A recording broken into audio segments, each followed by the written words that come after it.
All right, Happy New Year, everyone, and welcome to the first public meeting of the Halton District School Board for 2022. The date is January the 5th. However, for some of us, it might feel like February the 2nd. As per public health recommendations, we are holding this meeting remotely. As we continue to meet virtually, we will continue to use a combination of Google Forms as well as the functions in Google Meet. So trustees have a voting form through Google Forms, and they will be using the hands up function of Google Meet to ask questions. All questions will be directed towards Director Ennis, and he will delegate it to the appropriate staff. I'd also like you all to remember the meeting rules of the road that we signed back at the beginning of our term. And again, I'm recognizing that right now we have had a really tricky last couple of days. And before starting, I want to take this time, an opportunity to thank all senior staff, as well as the staff in schools who have been working so hard to move forward in yet another pivot. I don't think we can say thank you enough, so we're going to say it as often as we can. So I've also looked up a couple of quotes regarding the whole idea of kindness, because I think kindness is something that we're really struggling with right now. We're going to start the meeting with a kindness quote and end the meeting with a kindness quote. So my first quote is, kindness begins with understanding that we all struggle. So really thinking about that when we are saying our words and thinking our thoughts, just remembering that struggle isn't only within ourselves, we're all there, and we just have to be caring and helpful to all of us out there. So I am now going to take trustee roll call, and to keep you all on your toes, I'm going to randomize the order. So if you've read ahead, you know what's coming, but if not, here we go. So I'm going to start today with Trustee Amos. Yes, I'm here, and Happy New Year, everyone. Thanks very much. Trustee Reynolds. I am present, thank you. Trustee Oliver. Good evening and Happy New Year, Halton. Trustee Brown. Good evening and Happy New Year. Trustee Daniele. Thank you, I am here. Trustee Garrett. Good evening. Trustee Rocha. Good evening and Happy New Year to everyone. Trustee Collard. Good evening, everyone. Happy New Year. Trustee Provence. Good evening, everyone. Vice Chair Al Harrison. Hello, and let's go 2022. Trustee Vigilant Cara. Hi, everyone. Happy New Year. And Trustee Gray. Always happy to report in from the hills. Good evening, everyone. Great, thank you so much. Director Ennis, could you let us know what staff are in attendance this evening? Good evening, Chair Shuttleworth, and Happy New Year, everyone, to the entire Halton District School Board community. We have a full complement of staff with us this evening, and looking forward to the meeting. That's great. Thank you so much. Today, for the first time of the year, Trustee Vigilant Cara will be honoring the land. Pass it off to you. Halton, as we know it today, is rich in history and modern traditions of many First Nations and the Métis. From the Anishinaabe to the Attawandaron, the Haudenosaunee, and the Métis, these lands surrounding the Great Lakes are steeped in Indigenous history.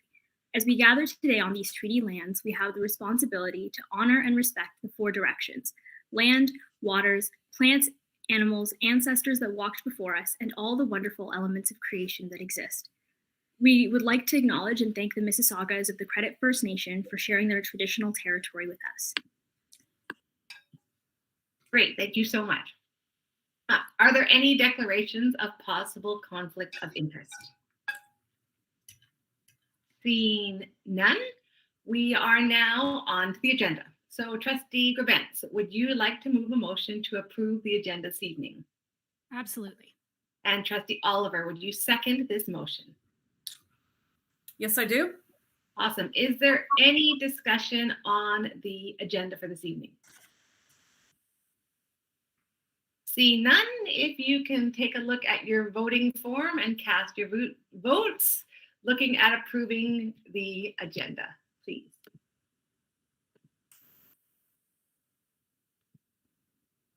And that carries unanimously. Thank you very much. We are now honored to present the Halton District School Board Inspire Awards. An Inspire Award is given to an individual or group that is formally or informally associated with the Halton District School Board, who supports our students in their achievements through exemplary caring, initiative, innovation, and creativity. Tonight, we have 6 awards to present, which represent the nominations up to December. Trustee Provence will run the presentation, which has been created by Heather Francie in the Communications Department. Before each presentation, I will name the recipient and the name of the trustee presenting.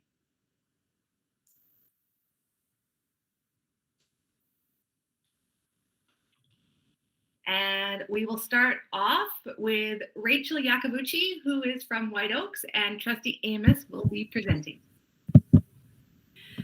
It is my honor to be presenting this Inspire Award to Rachel Iacobessi. She is a teacher at White Oaks Secondary School. Her passion for teaching, along with her initiative, integrity, and innovative, creative, and caring nature is what inspires students and their families. Rachel takes the time to ensure all students have what they need to be successful and challenges them to reach their full potential, making sure to celebrate students' achievements. She inspires her students to be accountable and take responsibility for their actions. She designs creative lessons for different learning styles, such as through games or investigations to actively engage students. To support student well-being, Rachel provides tips for studying and stress management. She is a role model for her students, both academically and in life. Congratulations, Rachel. Thank you for inspiring us all. Great. Next up is Lena Luzada. And again, Trustee Amos will be presenting. Thank you. It's my honor to present Lenamara Luzada, a caretaker at White Oaks Secondary School, this Inspire Award. Her commitment to and pride for the school and community is evident each and every day. Lena arrives at the end of the school day and leads the evening cleaning crew. From prioritizing her support of students and staff to supporting the evening staff, Lena always initiates and responds to the needs of the school. She engaged with students, asking about their day and after-school activities, and often brings ideas and observations forward to improve classroom and common spaces for students, and takes initiative when she sees something that can be fixed or improved. Congratulations, Lena. Thank you for all that you do to help inspire us all. Thank you so much. Next, we are on to Rosalind Burns, and Trustee Gray will be presenting this to her. Thank you. Rosalind Burns is a teacher at Ethel Gardner Public School. Parents are grateful to Rosalind for her ability and commitment to recognizing students in need of further support and to be able to develop strategies for them to be successful. She is committed to getting to know all of her students to understand their different learning styles and needs. Rosalind ensures families are involved in their child's learning and progress through open communication.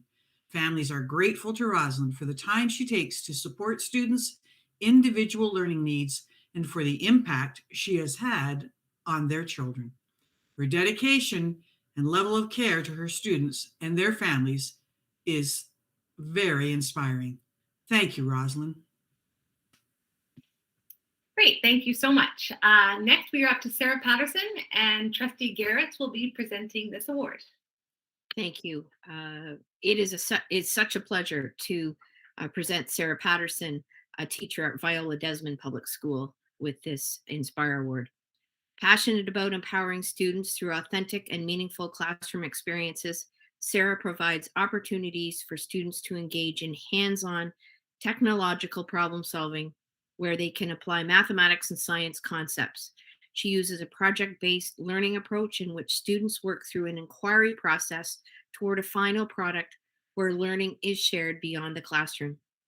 Committed to embedding treaty education in student learning, Sarah looks for ways to engage students in Indigenous rights and truth and reconciliation. She is committed to providing students with a variety of opportunities to engage in co-curricular activities, including robotics club, GSA, cooking club, Desmond drama, and an anti-racist initiative. Sarah embodies what it means to be a passionate educator who dedicates herself to student success every day. Way to go, Sarah. Thank you. Thank you so much. And next up is Melissa Turkstra from Nelson High School, and I will be presenting this to her. Melissa is an incredible role model to staff and students as a special education resource teacher at Nelson High School. Melissa teaches in Nelson's locally developed program, given her innovative and student-centered approach that helps engage students. Melissa strongly believes in the gift of giving back and being an active community participant. Her class has organized food drives for families in need, created and maintained a school and community garden, created holiday greeting cards for local senior centers, and so much more. A natural leader, Melissa displays a positive and empathetic demeanor that rubs off on her students and colleagues. Passionate about health and wellness, she leads the school's wellness team. Melissa is an inspiration to us all and everyone who comes in contact with her. Thank you so much, Melissa. And finally, Trustee Gray will be presenting an award to Jacqueline Angood. Thank you. Jacqueline Angood is an incredibly dedicated grade 2 French immersion teacher at Robert Little Public School.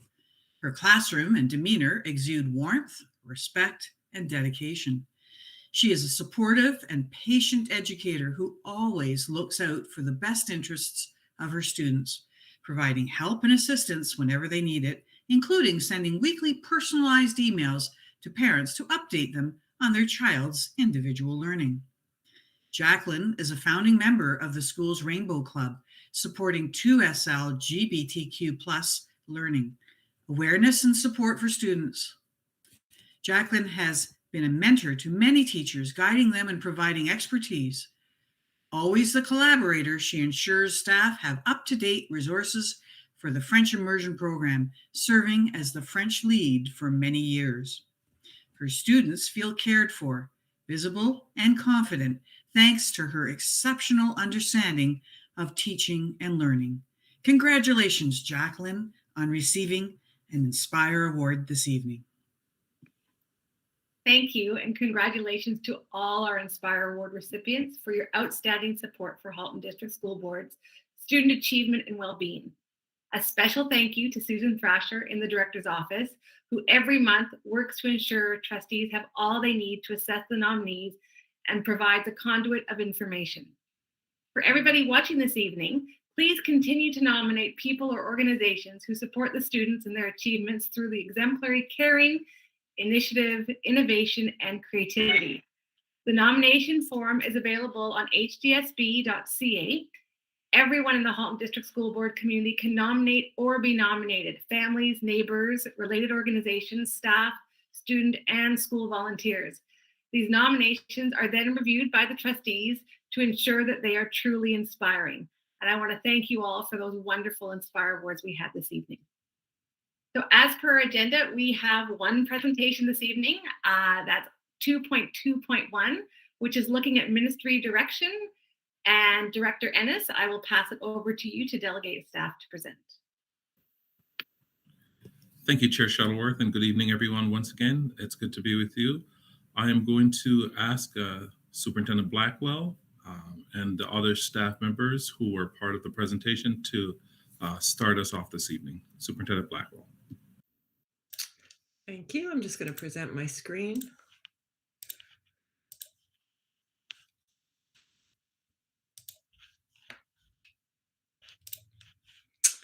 So welcome this evening. Through the chair, I'd like to welcome everyone to this presentation. We know that families have received lots of different messages from us over the past week or so.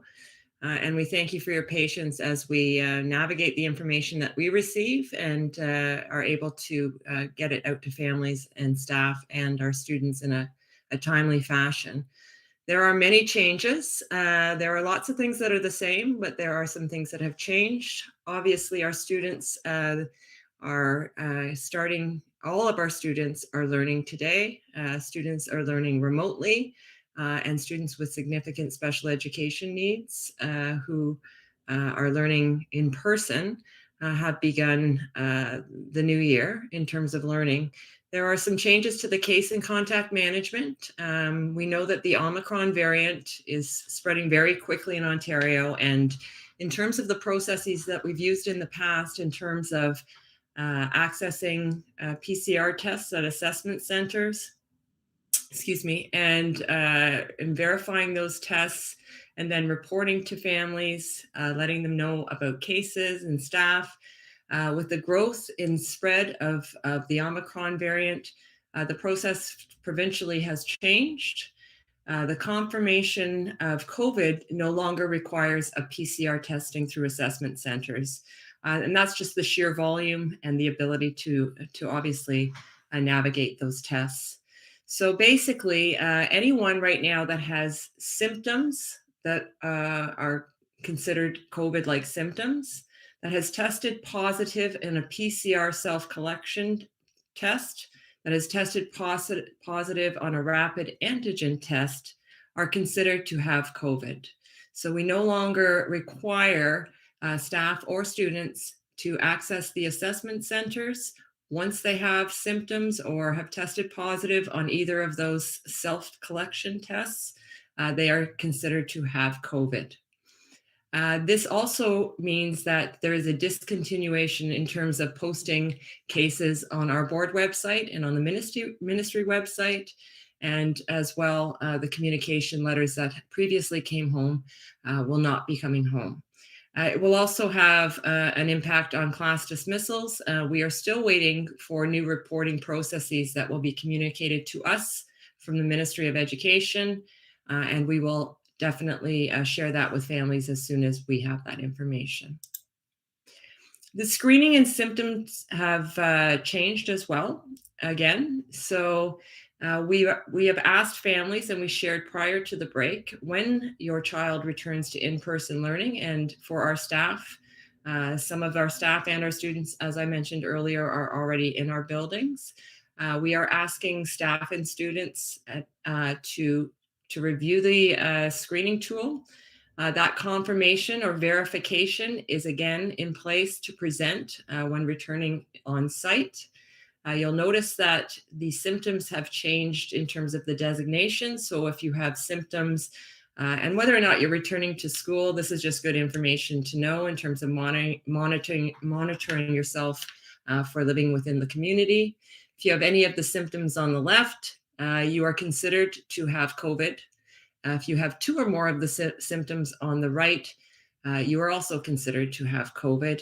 And again, we ask, or the Public Health has asked, and the Ministry of Health, that that does not require you to access a testing center.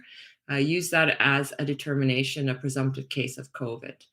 The approach that we will continue to do with students and staff in terms of daily screening, the screening tool will be accessed and verification will be provided for anyone arriving on site. And that will continue, and we will continue to message families around that. The self-collection kits, the language around self-collection kits have changed a little bit in the last month or so. Rapid antigen tests previously, or for asymptomatic individuals, they can now be used as a determinant of COVID for asymptomatic or symptomatic individuals. All of our students that were learning in person received a kit prior to the winter break. Many of them have now been used and thank our families for keeping their communities safe by using those kits. They can be done at home.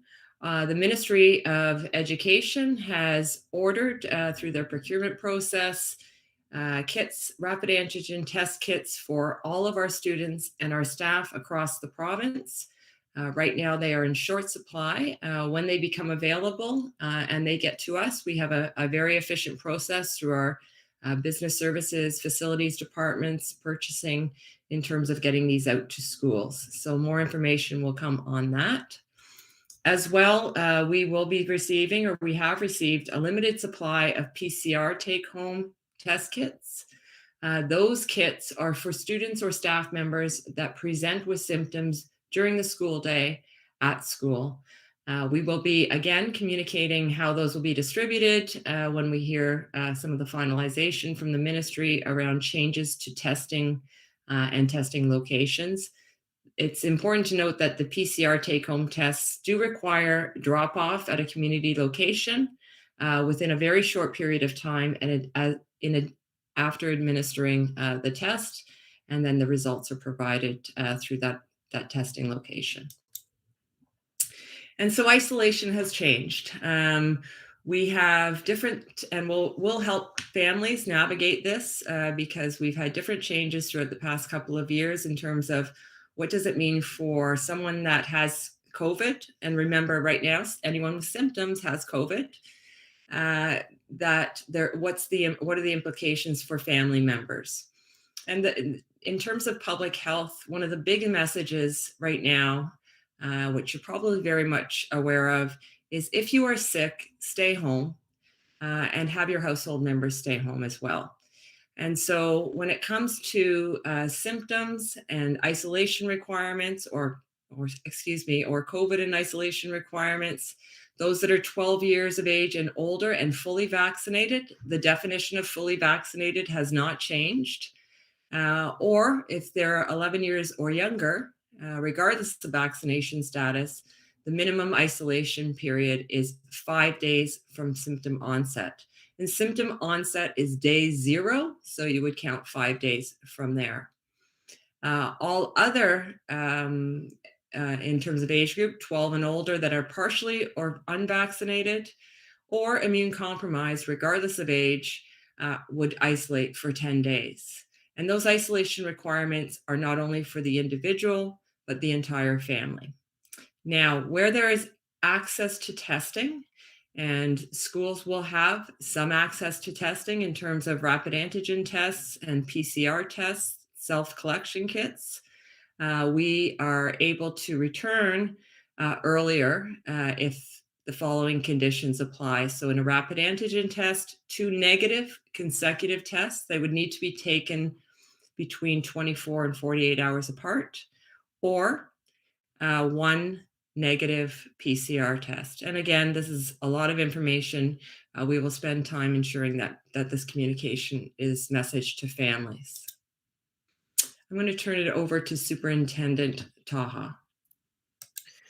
Thank you, Superintendent Blackwell. Good evening. Through you, Chair Shuttleworth, to the rest of the board.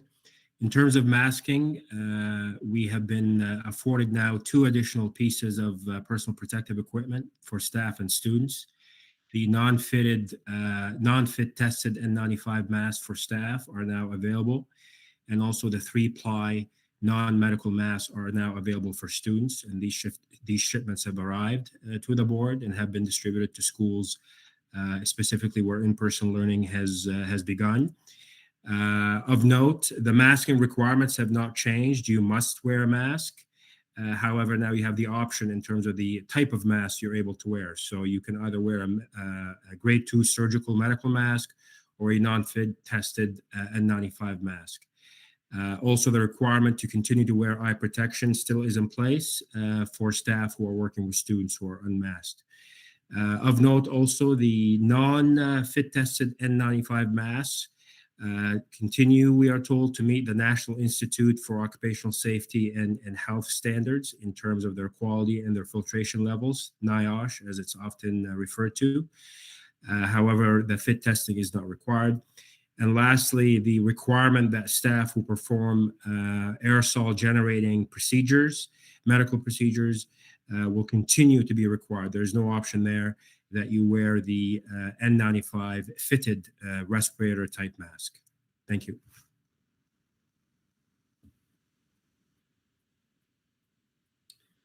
Thank you, Superintendent Taha. In terms of ventilation, I want to take it back to the beginning of this pandemic in terms of each school was assessed for their ventilation requirements and performance. We adjusted all systems to run them longer, also adjusted them to bring in greater fresh air and not rely on recirculating air. We increased the filtration of these devices to MERV 13. We also kept up with our bi-monthly frequency of filter changes. And then in addition to that, we began to order the standalone HEPA air purifiers, and we started to deploy those to schools that lacked mechanical ventilation, that didn't achieve our 6 air changes per hour that we desired. Through that, we distributed 1,475 air purifiers throughout the system. And for those that are interested, you can find this on our board website under ventilation. Ventilation investments for the 2020-21 school year and the 21-22 school year will total $42.4 million. That contemplates the almost $20 million in COVID resilient infrastructure stream funding, as well as our own school renewal, school condition improvement funds that we invest to upgrade our facilities on a regular basis. In addition to the above, our team has been active upgrading systems for years in advance of this pandemic. So we're continually trying to add air conditioning, improve ventilation, new windows, and other metrics to support our school system well beyond and in advance of this pandemic. And we will continue to work with our school administrators to deploy the 63 additional air purifiers that we'll be receiving from the ministry. I'll turn it over to Superintendent Truffin now. Thank you very much, Superintendent Cadet, and good evening, everybody. I would just like to discuss briefly the technology that our schools have been dealing with the last couple of days.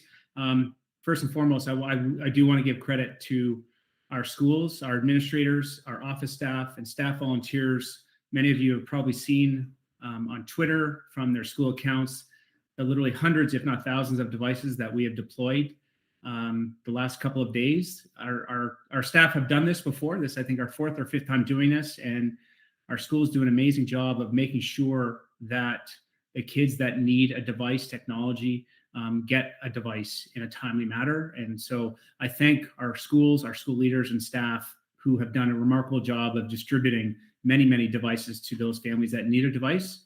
And speaking on behalf of Superintendent Pajabaric and Salmini, staff, we did review yesterday safe school expectations for online safety using our Google Meet, going over our host controls, and certainly the technology best practices we've made available to our families through communication last night. We did, and the day before we did to our families. Many, many parents have accessed those resources that we provided them. And certainly on our internal staff portal, there's many, many resources that our staff can use for both our Google Workspace and our Brightspace for our students. Thank you very much. And I'll turn it over to Superintendent Ruddick.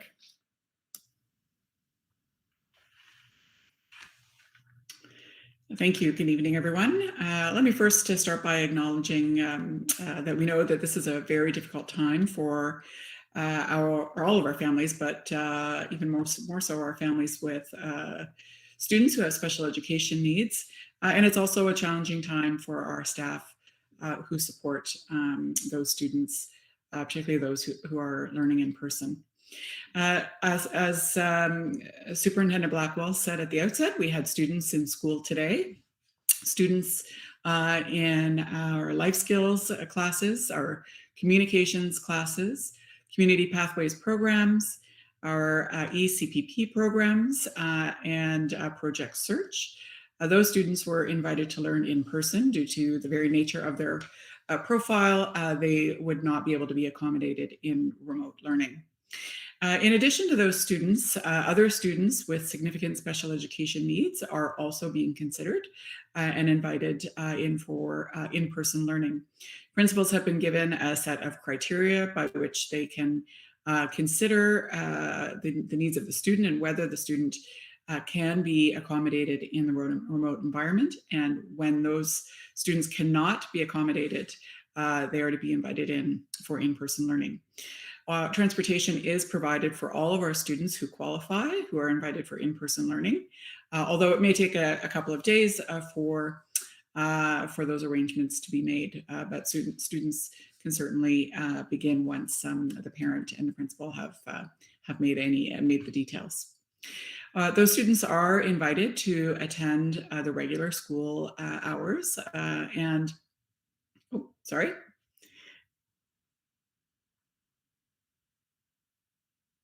I know, Terry, you're going back?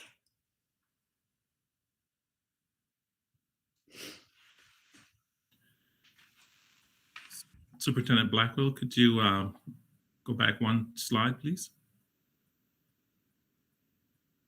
Maybe she's having some technical difficulties, but Okay. I'll just finish by saying that those students, as I said, will have transportation, and the details are currently underway to ensure that we're accommodating all of the students who cannot be supported in the remote environment.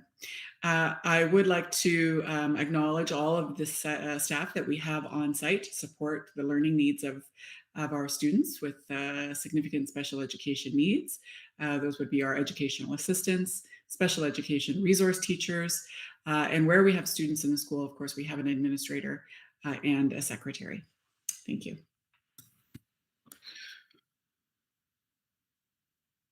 Good evening, everyone. I'm just going to briefly touch on some of the mental health and well-being supports. There was a video and message sent before the break that guided parents and families to look at mental health and well-being supports on our website. This evening, a message will be going out to families, informing them of well-being virtual sessions and for groups of students. So again, I want to acknowledge that it's a difficult time for everyone, but our school principals and teachers, social workers, and child and youth care workers are all working together to support students wherever they are in the well-being continuum. And principals will continue to access with their staff's well-being calendars, which are led through our well-being leads at each of our schools. And we also receive guidance from School Mental Health Ontario when it comes to relaying supports to help our students in this virtual world. So once again, I want to inform everyone that some messages will be coming out in detail that will explain virtual sessions to support students who are having issues with anxiety. There will also be virtual groups that affirm identities of various students, whether they be East Asian or Black students, and that sign-up information you'll be seeing shortly. Thank you.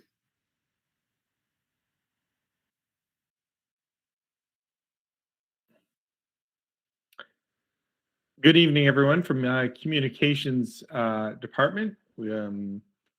Rest easy. We will continue to provide communication to students, families, and staff as we receive updates, changes, and announcements. I think people can appreciate it's very fast moving when we get announcements, and we do work as quickly as possible to get good, accurate information out to everyone, and that remains our goal. Our website is always a source you can rely on for the most current information. We have a screenshot of it there. It's under the COVID-19 updates for families. We also use School Messenger. It comes direct to your email boxes. Our social media platforms are a great thing to follow as well. So I encourage you to join those and follow those if you are not yet doing so, as we will continue to keep you up to date as things come and changes. And that includes our parents, our families, and our staff as well. I am the last speaker, so I will send it back to trustees for questions. Great. Thank you so much for that wholesome and deep presentation. And I see the list is building. Again, if I can remind you to direct your questions to the director and he will delegate it to the appropriate staff. And we will start off with Trustee Daniele. Thank you very much, Madam Chair. Through you to the director, to whomever he thinks would be the best to answer. I wonder if you can just, around the communications piece, just a little more clarity, because I know that I've been hearing, particularly from staff, about delays when perhaps a staff has explained that they're not coming in because they have COVID symptoms, and how that message gets disseminated out to the other staffs in a timely manner. If you could just provide some more clarity on that, because I know we've had situations where 9 days after the contact, they get a letter that says that they should have quarantined for 10 days, and they're only 9 days in when they get the letter, and just what we're doing to try and stay on top of that. And maybe, again, the clarification of just why it is so difficult to be able to get that communication out as quickly as possible. Thank you. Through the chair, I'm going to ask Superintendent Blackwell to respond. Thank you. Through the chair to Trustee Daniele, it's a really good question. And I think, our families experienced this as we were going into the week before a winter break and a little bit into winter break where cases started to rise. We saw cases rise. We knew that it was taking quite a while to have a confirmed case through a PCR assessment center, through a PCR test. Our process has been, and we have continued to follow the case and contact management guidance set out by the province of Ontario. When a case was known to us, we would direct or report to public health. A confirmed case would come to us, and then we would do our contact tracing. So we would find out who was in a class, who was in the school, whether it was on a bus, and who was impacted. That was in a different era where the cases would come in and we would be able to do that in a timely fashion. The changes to case and contact management that have been shared are a result of two things: the sheer volume of cases that are now considered COVID, and the inability to process PCR tests or access PCR tests at assessment centers. We worked very hard. We had staff working all break. We had our administrators working throughout the break and some central staff trying to communicate in a timely fashion, and we weren't able to do it. And I think that was also a provincial piece in terms of getting that communication out. We could not do it fast enough. And hence the changes to the whole case and contact management. We are waiting for other methods that we are to be reporting to inform our communities in terms of what COVID looks like in communities. Met with public health, and we continue to meet. And I do want to acknowledge the work that they also did over the holidays and working with us to communicate. We are working together. We are looking and monitoring, and we will be reporting back when we hear from the ministry in terms of what the new communication looks like, because we know that our families want to be informed, as do our staff, and we'll be able to share what that new direction is with our families then. Thank you. A quick follow-up, please. So what I'm hearing is that when a school administrator gets this information, there is a process that they have to follow that goes through public health. That it's not simply a matter of them being able to pick up a phone and let their staff know. There's an actual process that needs to be followed, and that takes time, particularly given the rising numbers. Am I correct in that? Yes, that was the old process. When an administrator became aware of a case, they reported definitely to public health immediately. The public health would confirm through an assessment center test, which no longer are accessible. Now that was the confirmation of COVID. Now a confirmation of COVID includes symptoms, a rapid antigen test, a rapid PCR test, or an actual PCR test in an assessment center. So when you consider the number of people that I'm sure everyone knows who may be symptomatic at this current time, the sheer number of cases and confirming those cases is no longer doable. So principals will not be able to report those pieces, and public health has asked that we don't. We just, part of the reporting is to keep people home when they're sick and stay home and isolate. So if people are sick, we ask that they follow the guidance, stay home, follow the isolation, and all of the members of your household, please stay home as well. Thank you very much. Great, thank you very much. Trustee Provence. Thank you very much, through you, Chair. One of the biggest things that I keep hearing from my community is about testing, about the fact that we're not posting testing. And I do not, I absolutely understand what Superintendent Blackwell said. What would we be reporting at this point? My son has a runny nose and a sore throat. Is that COVID? Well, it's considered COVID, but is it something that should be reported somewhere, that someone has a runny nose and a sore throat, when it's not actually confirmed? We have no way of confirming. And I lay this right at the feet of the province, because they have let us get to this point where we are now flying blind, absolutely blind. We have no accurate case counts out there at all. And it's frustrating as a trustee. In our multi-year plan, we said we are looking to be accountable and transparent and have confidence in the public education system, but we're not provided the tools to be able to do that. And I feel for the community. And I understand I am a parent with children in the system. I trust the staff are doing absolutely all they can to make the environment as safe as it possibly is. But I understand the barriers to be able to make that information freely available. So we are stuck in the middle.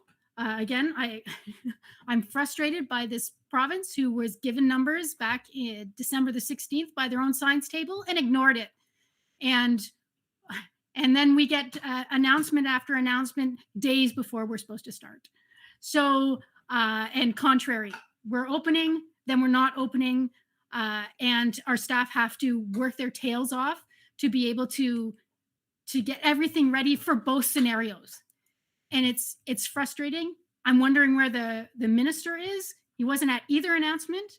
I just wanted to put that out there. I'm absolutely frustrated with the province at this point. Thank you.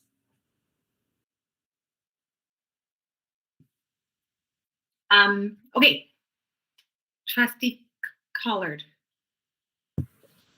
Yes, thank you. Through you to the director, I have concerns about our staff and the stress that they've been going through since the beginning of COVID, particularly those staff members who are working in person in our schools while we're in a lockdown situation, and the stress that they must be feeling. And I'm wondering what we are doing to help rotate staff through so that they're not constantly being asked to be in the school during a hot point in the pandemic. And I'm also curious as to the response from our Special Education Advisory Committee, which is comprised of community members who represent associations for students who have special needs, what their comment is regarding what we're providing right now for those students. If you would please direct that to the appropriate superintendent. Thank you, Trustee Collard. Through you, Chair, I'm going to ask Superintendent Ruddock to respond. Thank you through the chair to Trustee Collard. Thank you for acknowledging our staff who are working in person and the added stress, the added burden for those individuals. Although I would add that they are an incredibly dedicated group of staff who are really committed to their students. And so while I know this is a very stressful time for them, they are also there because they love the students that they work with. We have asked administrators to look at the schedules that they design for supporting those students who are learning in person and learning remotely, to ensure that the workload is shared and balanced amongst those who are working in person and those who are supporting the remote environment and working from home, so that it is really a shared work amongst all of the staff. We've also deployed some additional staff to schools, some occasional teachers. They are there to be an extra support, to provide additional breaks for staff, as well as of course, to ensure that our teachers get the prep time that they needed. So that kind of care and attention on kind of sharing the load is certainly top of mind for our principals. With regards to SEAC, we did meet last night, and this was, of course, a topic of conversation. And certainly all of us recognize that this is not ideal, and that it is challenging for all of our learners, and it's certainly challenging for our students with special education needs. But I would say that SEAC is incredibly appreciative of the supports that are in place for our students, particularly the in-person learning supports, but also, the level of skill that we have developed in supporting students in an online environment has grown amazingly over the few years where we've had opportunities to practice, and so they did express some gratitude around those supports. The concern that they did express was particularly around our secondary students, and that this is such an important time of year for our secondary students, nearing the end of term one, and what the possible impacts are on their achievement and heading into exams. So we did speak about that, and I provided some assurance that that is a topic of conversation of the senior team, and that we will have communication out to our students and families and staff on that shortly. Thank you so much. Thank you for all you're doing. Staff are doing an incredible job right now. Thank you, Trustee Collard. Trustee Reynolds. Thank you through the chair, and I echo that comment. Thank you for this presentation. It is really helpful to go through this information, and it's nice to have this so that we can review it and point to it when we get questions from the community. My question through the chair to the director is on behalf of some parents who've reached out to me about withholding their children from participating in the online learning format for various reasons, but mostly they were concerned about their child's mental wellness. So I'm asking a question on their behalf. They wanted to know what options could be presented for students who cannot do this form of online learning, and how they could access it. And if you may, please identify whether there are similar options or different options between students in the elementary and in the secondary panels. Thank you for the question, Trustee Reynolds. Through the chair, I'm going to ask Superintendent Salmini if she would just speak to the kinds of resources that we have provided, or we will be providing for families. Yes, good evening through the chair to Trustee Reynolds. We certainly understand that it's a difficult time for students, and the online option with teacher direction is the best option both in elementary and secondary for students. However, in elementary, we do have Google Classroom for all of our students, and Brightspace in secondary, and things are posted there. And some of those things can be asynchronous, so it's not as much screen time as the full complement of time as outlined in PPM 164 for those families. However, there is concern that if students are not participating in the online option, particularly in secondary, that they will fall behind in terms of their courses and their progress in those courses if it's an extended period of time. But they do have online platforms. There's also information from the schools for families, a handbook for families that schools have for helping students with the online platform and online learning that might lessen some of the burden and the anxiety that it may cause for families. So I encourage families to reach out to their schools to ask for those resources if they haven't already received them, and to have that dialogue at the local level about their own student, their child as a learner, and how we can make this work for individual kids.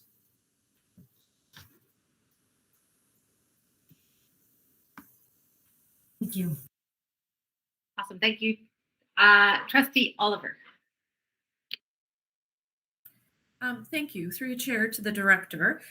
First, I wanted to address a comment made by Trustee Provence around data collection and reporting, and provide a suggestion in that we are in a position to collect some sort of data through our absence reporting system. So when parents or students call in to indicate the reason for absence, there is an opportunity to state that it's an influenza-like illness. So if our system cannot be accommodated to be specific to COVID-related illness, we could simply use that and make that known through communication to our families that that's what we'll be using. And that way, at least we'd have an idea of the absences in our schools related to COVID. So that's just a suggestion. But I do have a question around ventilation systems and HEPA filters and the newest announcement. Director Ennis. Thank you, Trustee Oliver. I'm going to ask Executive Officer Godet to speak to the HEPA filters. Okay, so so we know that the ventilation and HEPA filters are a component of our measures in making our schools safe and managing the spread of COVID in our schools. I know that in 2020, we allocated significant funds and received funds from the province to update ventilation systems in our schools.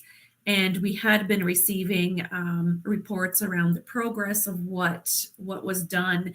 So I'm just wondering if we could hear high-level summary. Have all the schools had their ventilation systems upgraded? If not, what are the plans for those schools? And then what are HEPA filters used for specifically for the sake of our public audience? This announcement, what does it mean in terms of the allocation of HEPA filters to our schools? Is it enough? Do we have enough? And if not, what are our plans to ensure that ventilation in every school and every classroom is sufficient? Thank you. Thank you for those questions. Through the chair to trustees. From a high level perspective, yes, every school has received something to support improved ventilation. Depending on the nature and the age of the facility and its, I'll say, mechanical systems, that could vary. In some cases where perhaps there is no mechanical ventilation and it relies on radiator heat, operable windows could be a solution to help improve ventilation. Those locations where we don't have mechanical ventilation were, I'll say, one of our priority targets for the HEPA filters. So certainly that was part of our assessment. The assessment took place for every school that we operate, and the target was 6 air changes per hour is what we were trying to achieve. Where that wasn't supported due to lack of mechanical ventilation, certainly targeting for HEPA air purifiers was one of the provisions. Through our business case submissions to the ministry and the federal government, through the COVID Resilient Infrastructure Stream funding, we requested funding to build walls in open concept classrooms, for example, so that we could cohort better. We applied for funding for outdoor learning spaces to promote greater activity outdoors. We also applied for window upgrades so that we could upgrade the windows and make them operable where they perhaps were not. We also received $5.5 million to upgrade portable ventilation units. So there's been a huge body of work that has gone on, and I can honestly say that every school has received some sort of support for improvements to their mechanical ventilation systems or lack thereof. We're currently have delivered about 2/3 of the COVID Resilient Infrastructure Stream projects. So that involves some of our outdoor learning projects. It involves some window projects, MMR, for example. I know we had a delay on our window orders, but they're going in, unfortunately, January and February. We had hoped to install those over the summer, but with the difficulties with the supply chain, that's impacted schedule. So many metrics to support outdoor learning and enhance ventilation at many of our sites. The sites where we haven't been able to upgrade mechanical ventilations are often due to physical and I'll say infrastructure constraints. Certainly as we add mechanical ventilation to schools that don't have it, We have to plan well in advance so that we can upgrade the utility to the facility so that it can support the demand that we're placing on the electrical systems that support not only the ventilation but our lighting and computer systems. So that's a high-level overview in terms of what we've done within our schools, and I do believe we've addressed every school in their own unique needs. In terms of the HEPA filters, this has been rolled out, I'll say, in 2 or 3 waves. And the first wave certainly responded to the needs of our schools that lacked that mechanical and also, I'll say, natural ventilation. So schools, we do have older schools that do rely on natural ventilation, but certainly we've got some rooms that don't have windows, for example, or don't have operable windows. So those became a priority for us, and that was responded to and reacted to in the first wave. We ordered a number of temp spec units, which were attached and bolted to walls within these spaces so that we knew where they were, knew how we could service them, and get them into our preventative maintenance schedule. Then I think we reacted to the operations where we found that spec ed students, for example, were going to school during lockdown, and certainly that raised some anxieties. And so we provided some additional supports to, I'll say, priority operations or operations that were perhaps considered a little bit more risky because not all students were masked. So that included JK and SK programming. So we had I'll say, a hierarchy of how we rolled that out. And then in the latest round of last year, we got additional portable air purifiers that we distributed to support spaces like gymnasiums, libraries, and offices that were coming back into use to support those activities like eating lunch and breaks. So that's how they've been deployed. The deployment of the additional 63, we met with our administrators on Monday virtually. And since that time, we've identified, a couple of gaps. We find certain spaces in various schools, depending on how they're operating, have needed to adjust and modify. And so we're seeing some requests trickle in for 1 or 2 units to help support the operation at specific schools. And I'll say the offering from the ministry will help fill that void.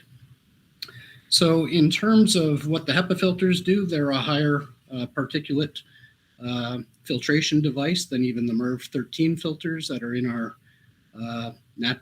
mechanical ventilation systems. And the intent is that if there are viruses present, that those are passing through those filters and hopefully collecting them and keeping our staff and students safer. So I hope that answers all your questions.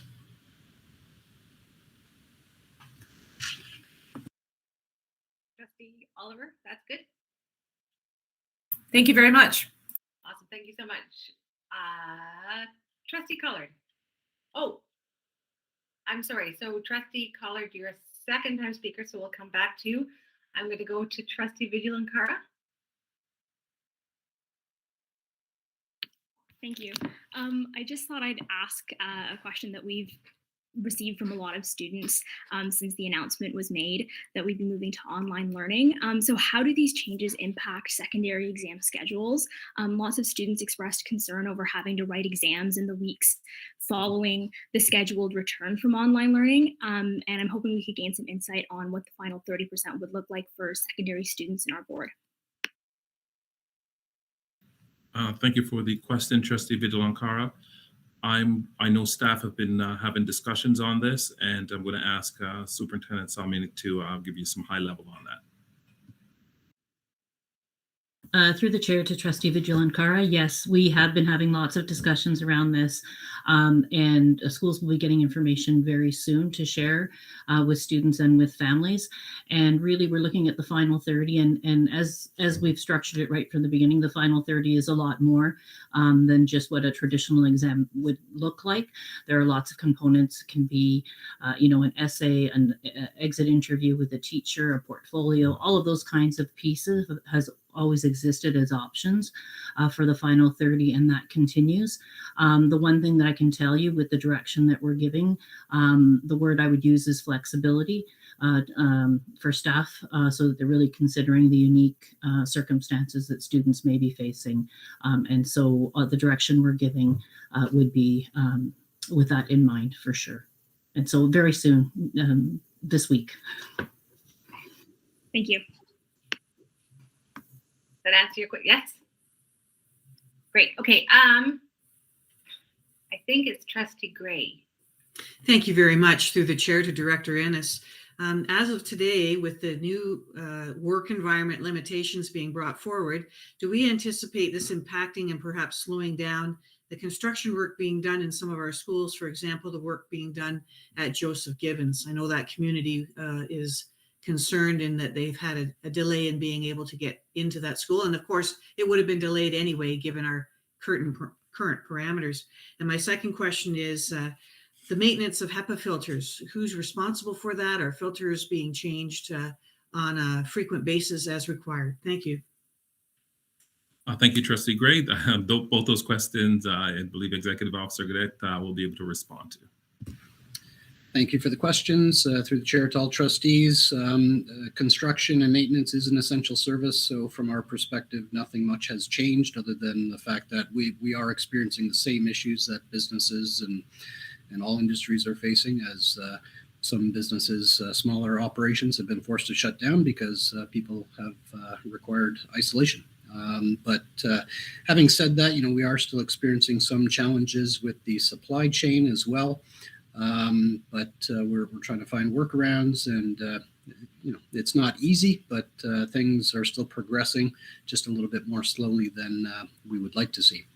In terms of the HEPA filters, as well as our mechanical units facility services, is responsible for the maintenance of those. Most of these units have a pre-filter, which can be changed or cleaned every couple of months. It's the HEPA filter that's really doing the hard work of these units to pull out the finer particulate. And depending on the unit, those HEPA filters can be good for 1 to 2 years while they're operating. So fortunately, they last a while, because the HEPA filters can be almost as costly as the units themselves. But certainly we are developing a schedule and getting at these units to make sure that they're well maintained as well. Thank you. Great. Thank you very much. We are now on to second-time speakers, and we'll go to Trustee Collard. Thank you. Through you to the director. This isn't really a question. I just wanted to support what Trustee Provence had said earlier. And I know that Trustee Provence and Trustee Oliver are going to be bringing a motion later. So I'm going to add my comments at that point in time. But I did want to note that Trustee Provence hit the nail on the head. Thank you very much for your comments earlier. Great. Thank you very much. Oh, there we go. I was just going to say, I see no more speakers. Trustee Oliver.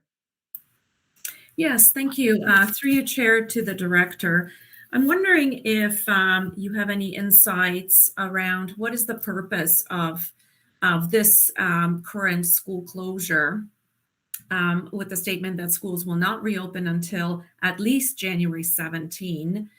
And so hearing that date, what is the criteria for reopening of schools? Thank you, Trustee Oliver. As we heard the Premier announce at the press conference earlier, that the purpose of some of the measures that are taken was to blunt the spread of Omicron. And so with that concern in mind, we know that schools were also impacted as a result of that. I'm going to ask Superintendent Blackwell if she could speak to the second part of your question. Through the chair to Trustee Oliver, right now, in terms of return, there are no measures that we are aware of. We know that we are looking at the mental health and well-being of all our students as a question or a concern. We are looking as well at other measures that are in place for staff to return and for students. I know that Superintendent Taha spoke of the N95 masks that are now in place for our staff, the active daily screening and verification that will be reinstituted. We will also be looking at, definitely looking at other measures that have always been in place around in terms of physical distancing, masking for students, masking for all staff. We are waiting to see, as the direction comes from public health and from the Ministry of Education, around how this virus plays out and how it impacts our communities. We know that it is more mild. We spoke to public health this morning. The concerns around the virus are not the same concerns that they had at this time last year.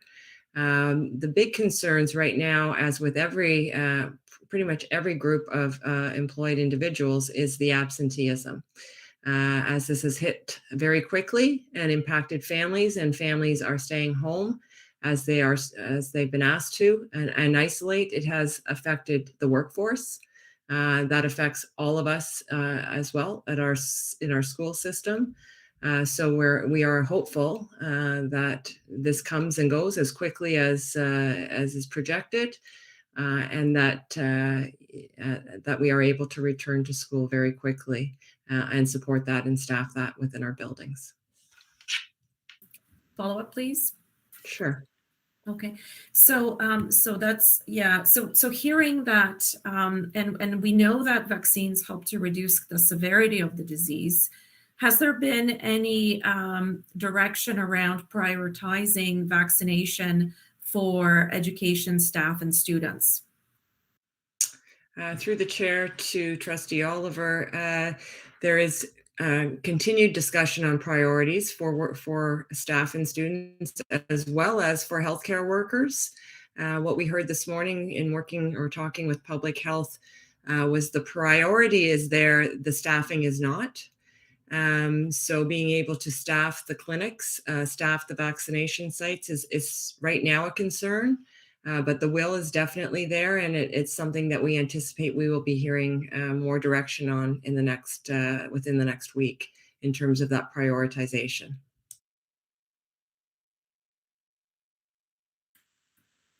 Okay, so Trustee Provence and I have been working on a motion that we believe will help to support this in the right direction, with the priority being reopening of schools as soon as possible. I think, we all say that children are our future, and now we need to make them our priority. Students, parents, and education workers and the Children's Health Coalition are all saying that students need to be in school. Students want to be in school. Parents want their children to be in school. And school is required not only for education, but also for personal and social development, mental health, and well-being. So I fully appreciate that there's concern about this highly infectious variant. And much of that likely comes from parents of the 5 to 11 cohort, which only recently became eligible to receive the vaccine. There are also staff who have not yet received their booster, and they are key to keeping our schools open. We hear from experts that vaccines help to reduce the risk of severe disease, and that children are at low risk of developing serious disease. And so I'm thinking to reconcile what we know about the benefits of vaccination with the fear of infection and spread of the disease. We need to consider a few things that will help with school reopening. I'm hearing from staff that they will feel more comfortable and assured once they are fully vaccinated. And so that requires prioritization of their vaccine access. We need to acknowledge that 95% of our grades 7 to 12 students are vaccinated with 2 doses. And so there's no reason why they should be kept out of school, other than the fact that their education staff are still waiting to get their boosters. And 59% of the 5 to 11-year-olds have 1 shot, with 5% having now both vaccine shots. So this bodes very well for reopening of the elementary schools. And so it is with this context that I would like to bring forward this motion. So in order to bring a motion forward, I think someone might need to waive the rules if you wanted to deal with it at this time. Yes, thank you.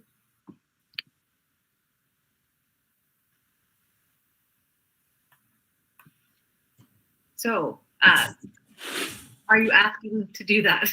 Sorry, yes, I'm asking to waive the rules. Okay, so, do we need to, I'm a little bit foggy on this. Trustee Provence, do we need to second that motion? Would you like to Yes. second that? Sure, I will second that motion. All right, so before we get to the motion, we will look at waiving the rules to bring it to the floor this evening. So I guess that's the question I'm asking is, are we comfortable with waiving the rules this evening so that Trustee Oliver and Trustee Provence can bring a motion to deal with immediately at this time? In a roundabout kind of way. So if you can go to your voting forms and vote, please.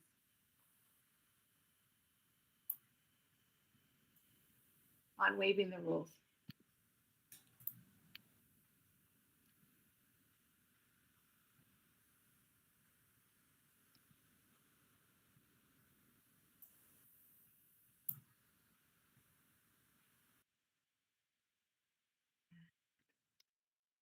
I think we're waiting for one more.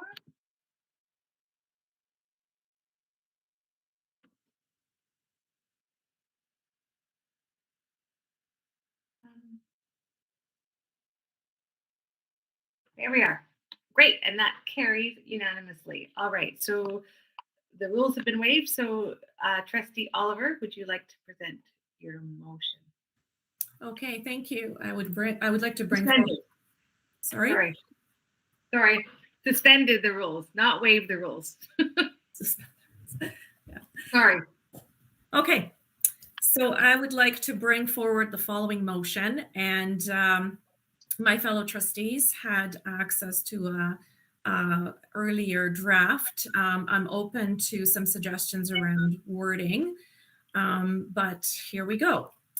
So whereas the Ontario provincial government has announced that public education will be delivered remotely until at least January 17, 2022, and whereas safe school environments and robust in-school infection control and prevention measures are key to reopening schools to in-person learning, and whereas vaccination is one of the most effective ways to protect students, staff, and their families, as well as the broader community, and whereas dedicated and high-volume vaccination clinics would support expedited vaccination of students and staff, and whereas infectious disease specialists are advocating for prioritization of students and staff to receive their subsequent doses of vaccine, and the Children's Health Coalition is advocating for schools to reopen to in-person learning as soon as possible, and whereas education stakeholders, including the Ontario Student Trustees Association, there's the French, l'Association de Conseil, OSTECO, the Ontario Principals Council, Elementary Teachers Federation of Ontario, and the Ontario Public School Boards Association, of which Halton District School Board is a member, have issued a call to return to in-person learning that prioritizes student and staff safety. And whereas students belong in schools not only to acquire education, but also for their social and personal growth and development and their mental health and well-being. And whereas Halton Region grades 7 to 12 students had already received their second vaccine dose at a rate of 95% and are awaiting their booster dose, and whereas prioritization of staff and students to receive their subsequent vaccine dose would result in a triple vaccine status for grades 7 to 12 students and staff, be it resolved that the chair be directed to write a letter to the Premier, Minister of Education, Minister of Health, and the Ontario Chief Medical Officer of Health to A, prioritize booster vaccination of special education staff who are currently working with special education students who are learning in person. B, prioritize in-school education workers for boosters vaccines before January 17th while remote learning is in place. so as to minimize staffing shortages when students return to school. C, prioritize vaccine boosters appointments for students and target parents and older students with comprehensive education programs about the safety and efficacy of the vaccine. D, consider reopening grades 7 through 12 to in-person learning immediately, with the younger grades to follow as soon as possible. E, add COVID-19 to the list of designated diseases of the Immunization of School Pupils Act. And F, recognize publicly that many staff worked tirelessly over what was to be a much-needed holiday to accommodate provincial directives with very short implementation timeline and very large societal impacts. And that the letter is to be copied to the president of OPSPA member boards, and all Ontario school boards, local MPPs, Halton Medical Officer of Health, and the chair of Halton Region. And I so move. All right, thank you, Trustee Oliver. Just to get it on the floor, Trustee Provence, would you like to second that? Yes, thank you. All right, so this is just voting to get it on the floor. No. So I'll just open the floor to discussion. I did, for you all to know, I did email a link to this in case you hadn't found it in the document. So there is a link to this motion for people if they want to read it on their own. So I will look to the speakers list. Trustee Provence. I'd just like to say that there were a number of hands that were part of creating this motion, not just Trustee Oliver and I. Certainly a big shout out to Vice Chair Al Harrison, Trustee Gray, and Chair Shuttleworth. Those are the people that I saw pop in and out. There may have been others that were just quicker on the draw. All right. Does anybody have questions or comments regarding this motion? Trustee Rocha. Yeah, thank you, Chair Shuttleworth. To both Trustee Oliver and Trustee Provence, I fully support writing a letter to the mentioned people. The only item I have concern with, and I can't support, is adding COVID-19 to the list of designated diseases. I don't feel that I'm an expert. I don't think none of us around the table are experts when it comes to what should be added to that act. And I rather leave that decision to the medical experts. So other than item E, I would support a motion to write the letter, but as it stands, I can't do it.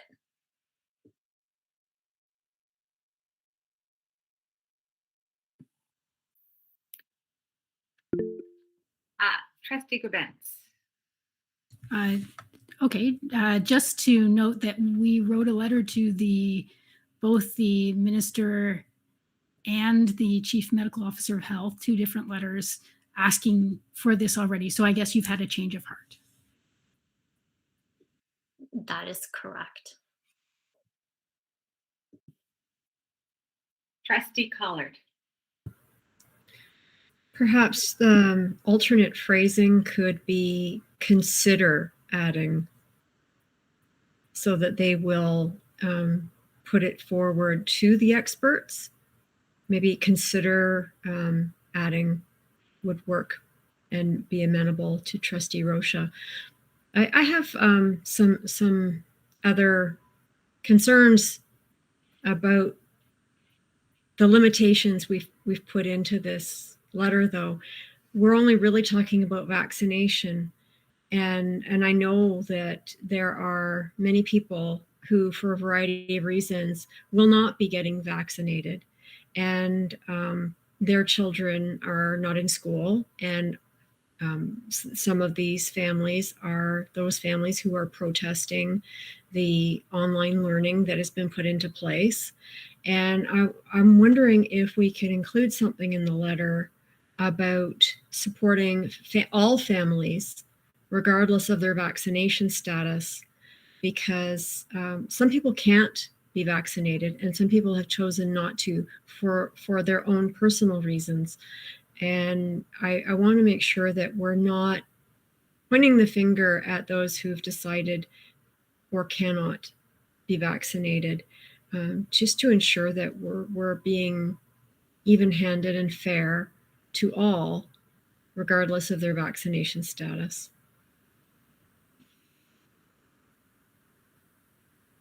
Trustee Oliver, are you? Yes.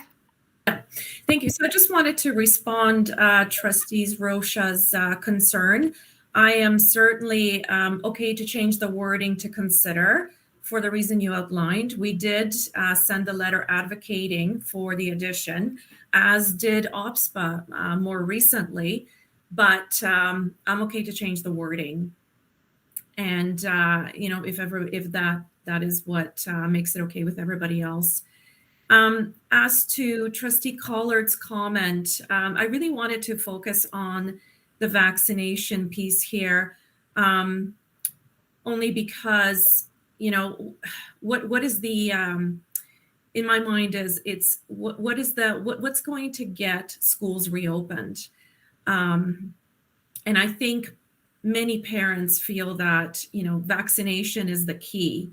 And staff certainly would feel more comfortable to get their vaccines. Now, vaccines are not critical to a return because we hear from experts that the younger students are not at risk of developing severe illness. And so, with that in mind, schools could be opened tomorrow. But to alleviate the anxiety and concern and to help mitigate,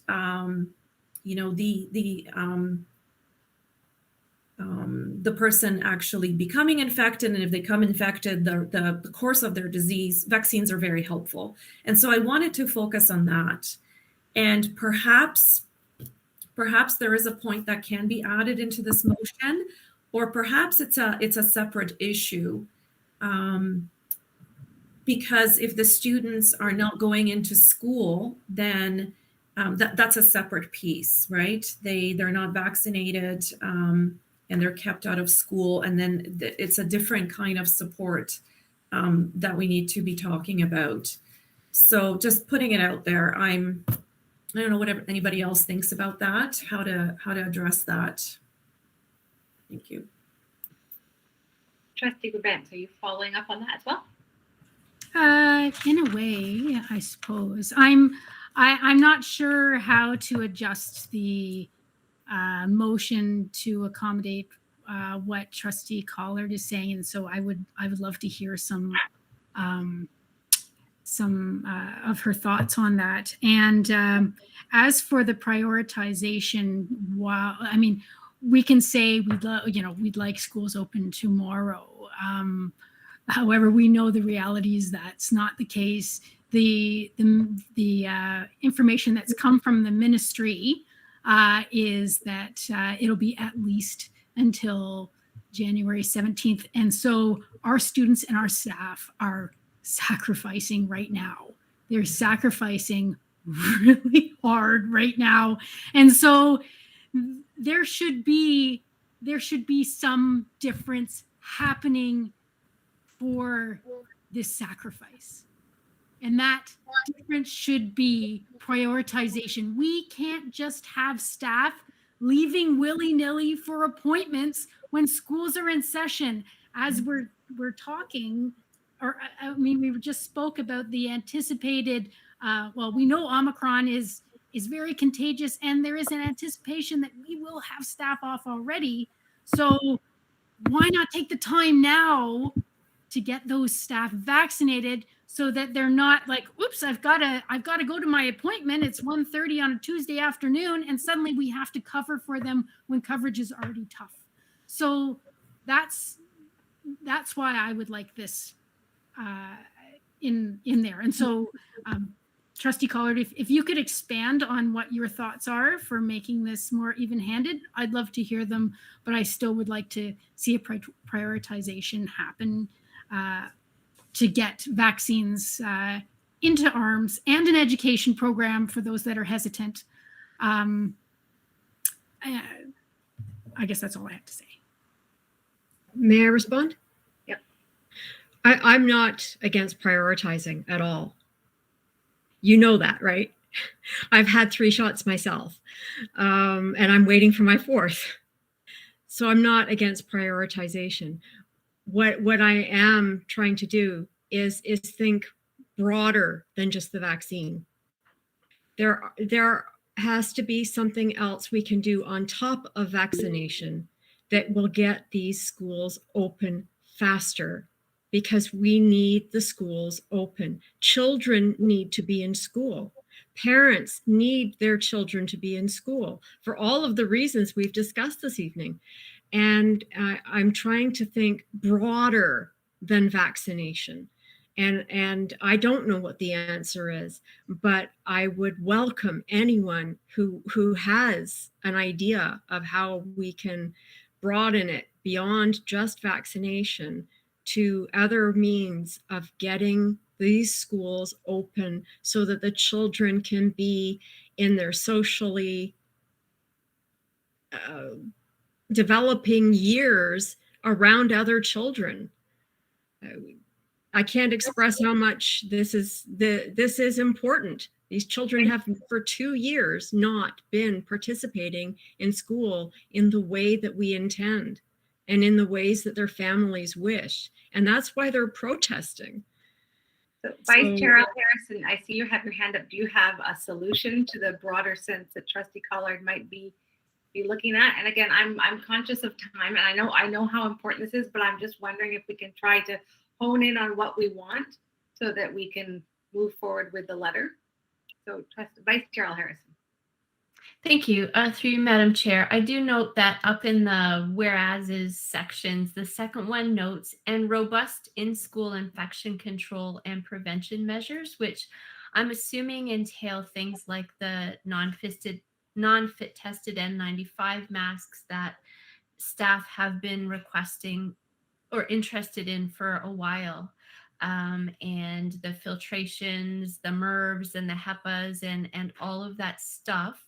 So we heard staff describe kind of what has been done based on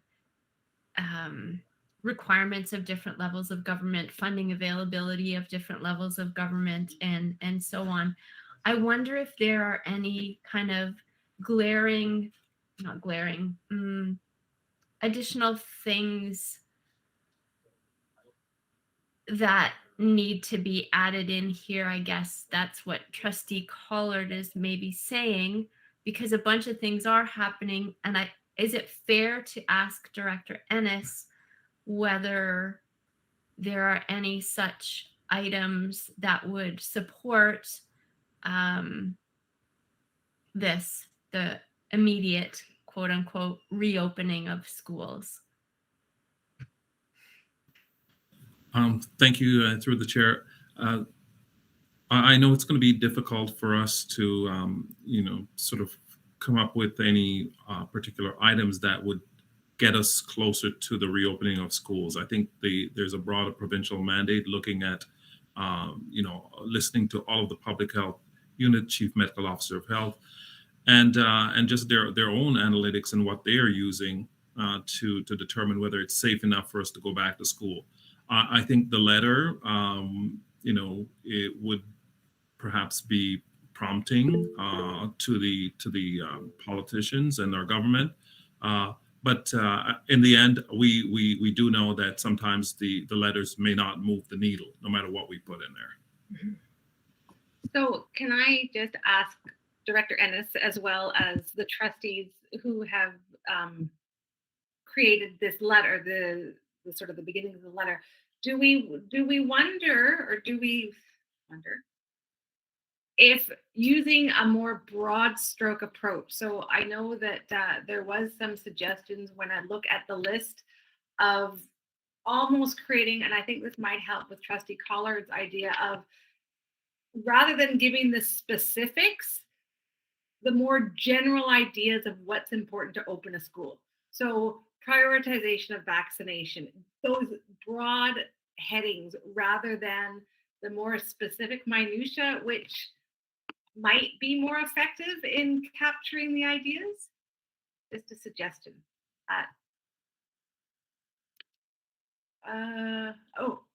First time speaker, Trustee Daniele.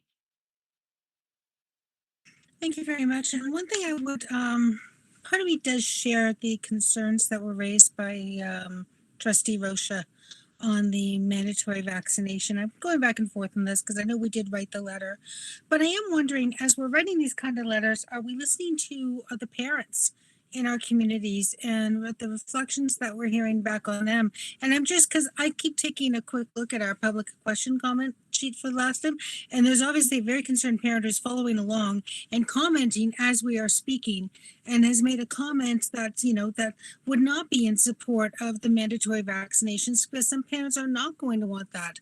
So perhaps before we add that item E in there, we actually have a talk with our parent communities and make sure that we are representing them to the best of our ability. I know we as trustees and then absolutely the staff of the HDSB are going above and beyond to do everything they can to commit to community safety, but I'm wondering if we're missing out a piece of that communication to our parents. Thank you, Trustee Daniele. Trustee Oliver. Yeah, I just wanted to respond or reflect on the kind of conversation between what Trustee Collard raised and Trustee L. Harrison's response. And yeah, that is exactly the question, right? What do we need to do to reopen our schools? And that was the question that I started out with to Director Ennis, and that's kind of the context that I tried to frame it in. You know, I think we're doing everything we're doing. All the public health measures that have been recommended have been implemented and have been underway for, you know, since beginning of the pandemic. Enhancements have been made and are being made as there's more evidence. What more is there? The vaccines are really the only other thing that that we all, you know, not everybody has had access to who wanted to have access to them. And I think, you know, what we're hearing from staff is that those staff who want to be vaccinated will feel comfortable returning to school, and they know that their booster will protect them against more severe disease. I think we need to kind of resign ourselves and acknowledge that we're doing all we can. And the nature of the virus is such that we will likely all get it at some point. And, you know, with the right protection, you know, God willing, we will not suffer tremendously. We will recover from it, and all will be well. And on the plus side, our immunity will be excellent. So, you know, keeping that in mind and understanding that the data is showing that while infection rates are high and the virus spreads easily, the young students are not at risk of severe illness. And so that should provide some assurance. We also have excellent vaccination rates amongst our youth in our high schools in grades 7 and 8. There's no reason for grades 7 through 12 to be kept out of school, except for sheer fear and panic. And so, you know, so what does it take to open our schools? And that's why I wanted to focus on prioritization of vaccines, because that is the one thing that those who want it, you know, can do. And it's our staff and students that need to be prioritized now amongst the general public, because they are missing out. The students are missing out on education. When you think about the cohort that will be graduating this June, out of 8 semesters, 3 were in a regular type of high school environment. The rest has been spent in a pandemic, and that's their key grades, grade 10, 11, and 12. And that's their experience. No clubs, no sports, and, you know, cohorting in classrooms to a limited number of students. these are the students who are graduating, going off to university, college, or workforce. And, in terms of, schools are growing human beings and growing and shaping young minds. These last 3 years have been challenging for educators to be able to accomplish that for our students. So it's time. And the young students have missed out a lot too, many in their very early developmental years. And, every year in elementary school counts, because you know how quickly kids change and develop, and they are missing out. So we've got, enough. Sorry, Trustee Oliver. I'd like to try to bring it back to the back to the letter. So I know we have a lot of things that we're emotional and want to talk about, but I think we need to focus on the pieces of the letter that we're wanting to include, and move on with getting the letter approved or not approved and move forward. So Vice Chair Harrison. You're muted. Thank you. Through you, Madam Chair. I am just trying to be in problem-solving mode, I guess, for lack of better words.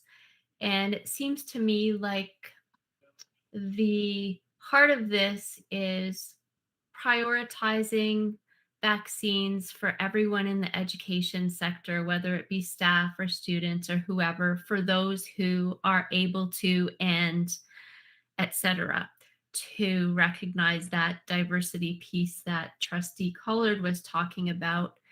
And for that broader range of measures, one of the things that the province has said a number of times was that schools should be the last to close and the first to open. So that's not actually what's happening here, unfortunately. And perhaps making that the first, therefore, statement, just requesting that all measures be put in place to honor this statement.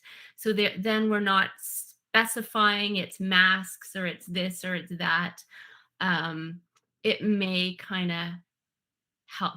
Just an idea to get to that broader piece, and then you can still say and prioritize everyone in the education sector and be done with it, kind of thing. Okay, so we have, I think that's a nice movement forward in looking at that, the statement made by the government that, as Vice Chair Harrison pointed out, that there was a promise or a statement made that the schools would be the last to close and the first to open. And then from there, so I don't know if you, because it's quite a long motion. So if we want to look at that as a starting point for the whereas, and then again, as mentioned, and I think there's even some comments in the boxes in the document about looking at those broader pieces of prioritization of vaccination. I'm even trying to think of things that I've seen. Prioritization of vaccination, improved dental. I don't know if you thought.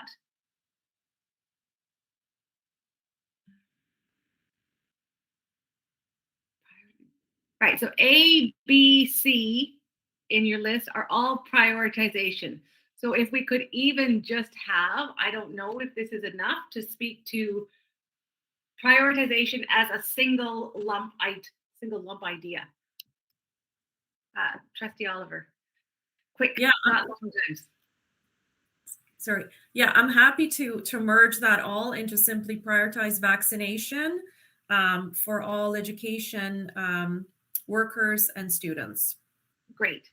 Then D is consider reopening grades 7 through 12. And could we not have that just as opening schools? I don't know. Like again, I think that's somewhat, as Trustee Provence said, it's not going to happen. But we need to look at how to make it happen.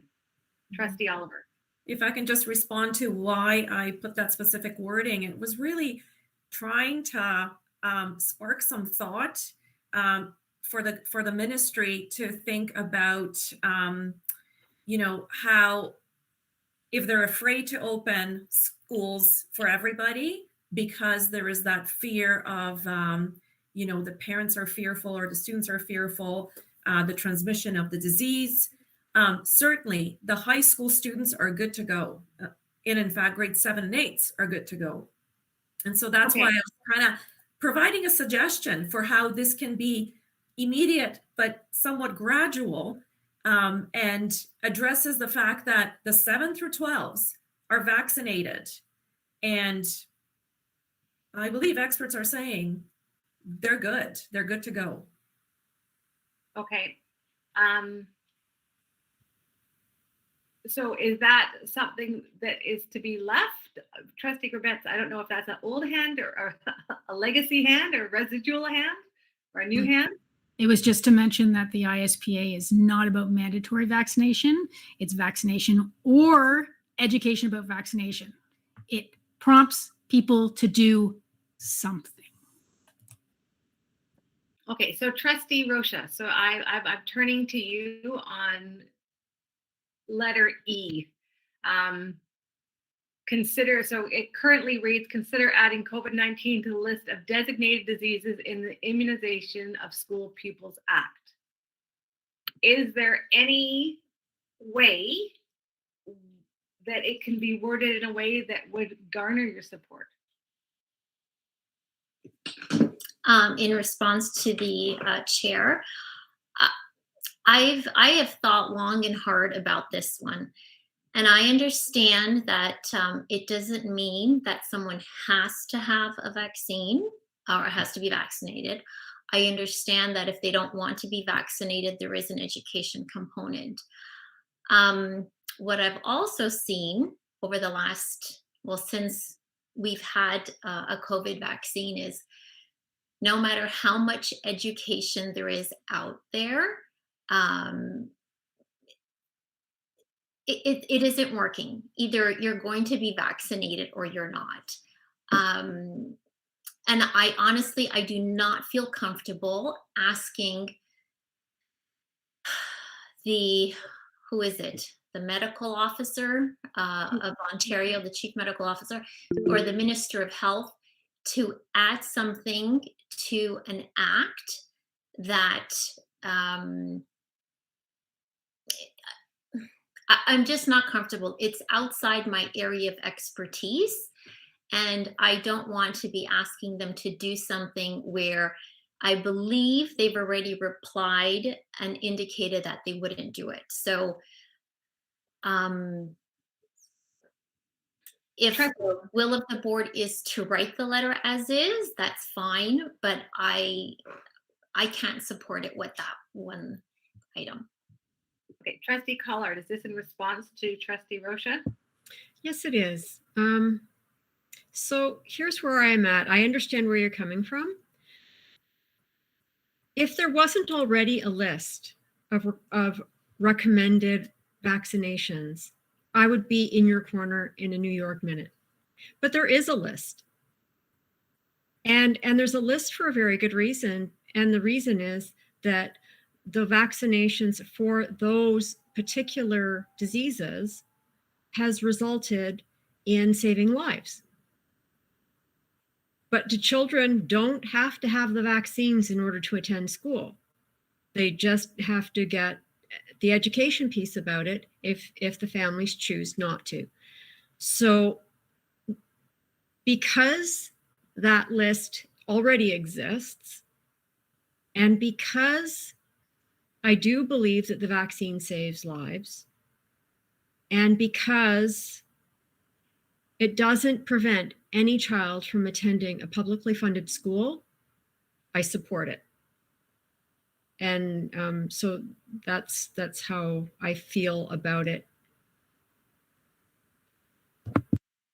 Okay, so we're at a little bit of a not a stopgap, but I'm just wondering, do we want to? I don't know if Trustee Rocha, you want like amending the motion. I don't know if that would be in the spirit of the original motion. So I wonder Do you have an amendment that you might like to make? In response, the only one I would want to, I agree with merging points A, B, and C to have just one line item about prioritizing boosters, vaccinations to students and staff. So I would merge those three into one. I do agree with item D that we should at least maybe urge them to reconsider opening to some grades. But with item E, I don't think I'm going to budge. Okay. So I just want to check before we vote on the motion. Do we want to leave it as standing, or do we want to adjust again? So we know that Trustee Rocha is not in favor of this, but that's still, I want to make sure that what we are putting forward is the motion that the trustees want. Trustee Janelli, I see that you have your hand up. Thank you. And the more I've listened more to Trustee Rocha, the more I'm understanding what she is saying, and I have a discomfort with it in there. And my question now is, we have already written a letter requesting that this be added to the vaccination. Does he even have to be in there? I am looking that it is 10 to 9. This is our first agenda item. We do still have other things to go. So rather than go back and forth, I would put forward an amendment to just say that because we have already indicated our feelings on this to the government, can we take out E and go forward with the rest of the letter as amended? Okay, so an amendment, sorry, Trustee Oliver, is this a quick one? Yeah, given that we had already advocated for consideration to be given to this, I'm okay to take this out. I also think that, this was very important when the disease was very unknown, and we didn't know what direction we were heading. But if this becomes kind of a, an ongoing thing, like the flu virus that will come and go, then certainly that's a different story. So I'm comfortable to take that out. Okay, all right. So if we're taking out F and leaving the recognizing that we're going to merge the prioritization, I don't know. Shall I reread the motion?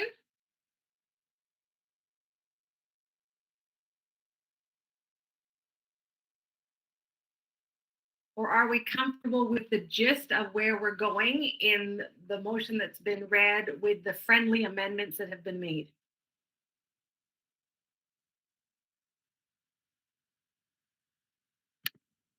Trustee Oliver, just okay. I'm seeing yes, that. Yeah. So just to recap, it would say prioritize vaccines for all students and education staff. Yeah. Consider reopening grades 7 through 12 to in-person learning immediately, with younger grades to follow as soon as possible. Correct. And recognize publicly that many staff worked tirelessly over what was to be a much-needed holiday to accommodate provincial directives with very short implementation timelines and very large societal impacts. Yeah. So are we all good with how it stands like that? Can I have an idea of if we will move the voting? Trustee, are these hands saying yes or hands asking questions? Okay, awesome. All right. So if we can move to the voting form to cast your vote on moving this motion forward, please.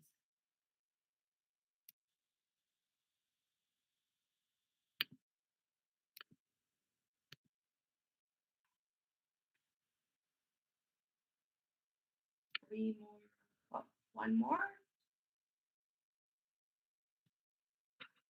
Oh, there we go. And that carries unanimously. Thank you very much. Okay. I don't know if we want to have a quick 3-minute break just to refresh ourselves. So it's 8:55, 5 minutes to stretch, reboot, and let's motor through the rest of it starting at 9 o'clock.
If you can turn your camera on to let me know we're here, and we're going to try to speed the tempo up a teeny bit.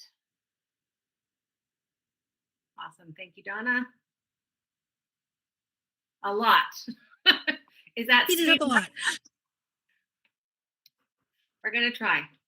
All right, great. I think we've got at least enough people here. So that closes up the first section of our agenda, which is 2.2.1. We have no delegations this evening, which is 2.2. And we are now up to the consent agenda items. Trustee Gray, would you like to move a motion to deal with the consent agenda? Yes, I would. Great. And Trustee Rocha, would you like to second that motion? Yes, I would. Oh, somebody's put their hand up. Oh, Trustee Collard. Yes, I would like to pull the capital update, please. Okay. So I'm just going to put the motion on the floor and then I'll call each piece out. Yep. All right. So be it resolved, the Halton District School Board approve the consent agenda action and information items and receive the information items for January the 5th, 2022.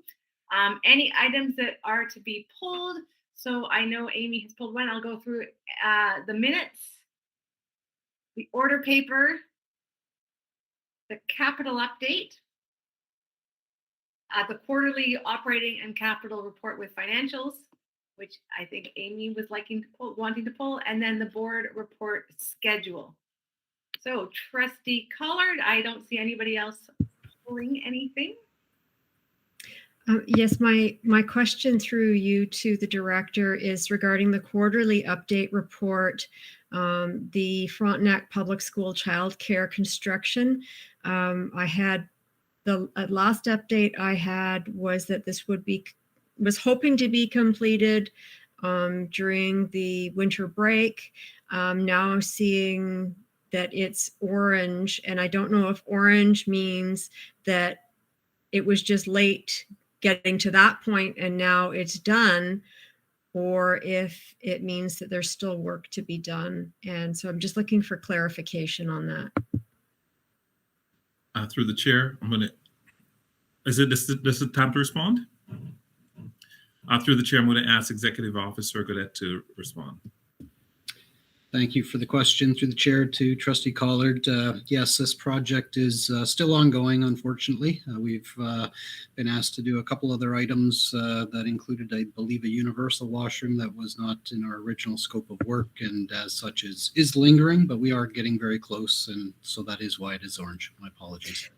Thank you so much for this update. I didn't realize that the scope had increased. Thank you very much.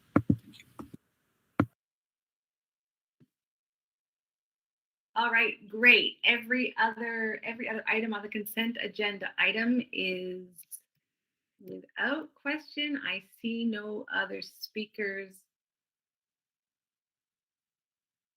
on the speakers list.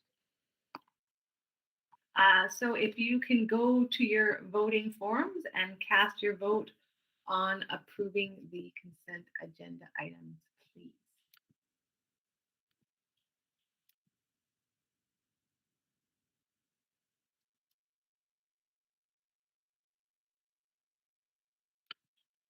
I'm waiting for one more, I think.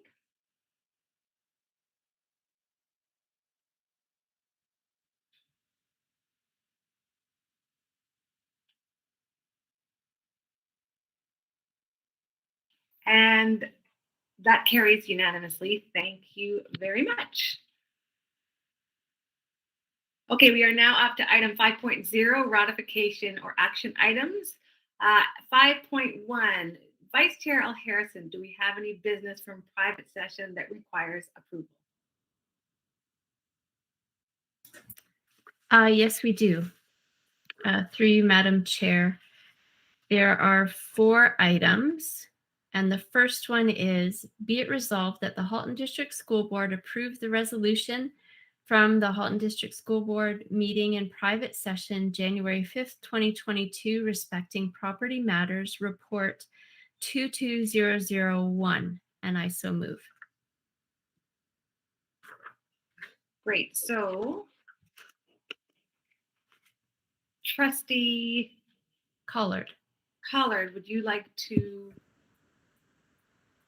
make that motion or approve that motion? Or set first, yeah, put that motion on the table. Second that motion. Thank you. I believe Trustee Reynolds might want to second this one since I was the one to make the motion in private. It also involves one of her schools, so. All right, Thank you, Trustee Arlene. Reynolds, Yes. you'd like to second the motion? Great. So if we go to the voting forms, and can you cast your vote on that first? Oh, it's in the first motion, please.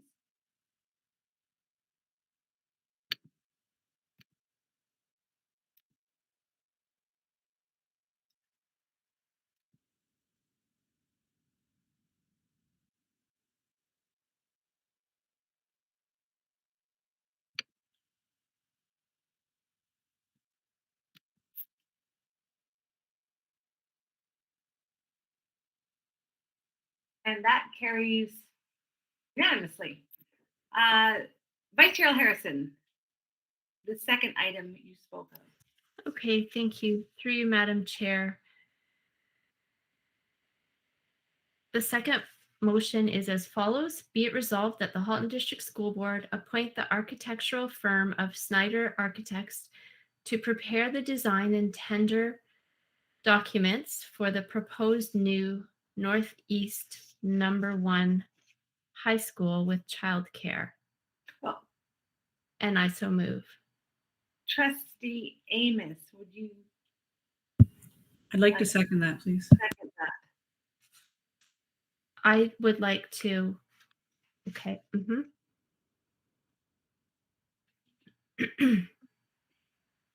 All right. All those in favor?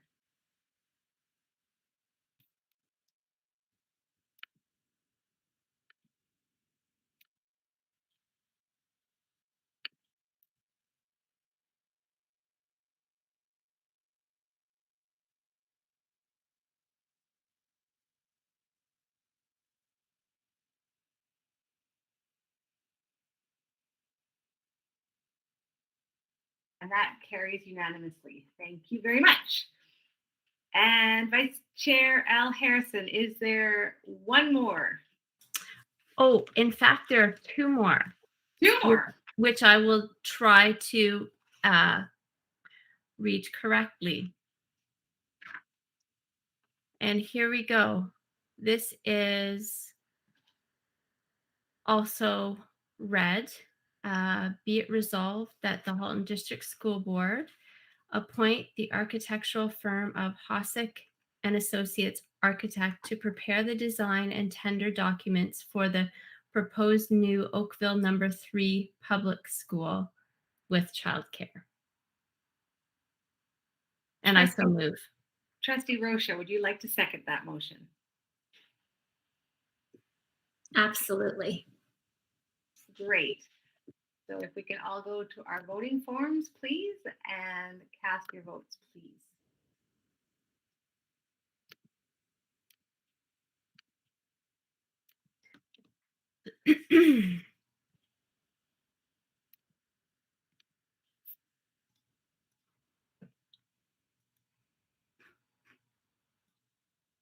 And that passes unanimously. Thank you very much. And the final one, please, Vice Chair Harrison. Okay, yes, the last one is as follows. Be it resolved that the Halton District School Board approve the resolutions from the Halton District School Board meeting in private session on January 5th, 2022, respecting property matters, report 22008, and I so move. And Trustee Garrett, would you like to second that motion? Yes, I would. Thank you very much. Great. If everybody wants to take a look at voting on that one, please.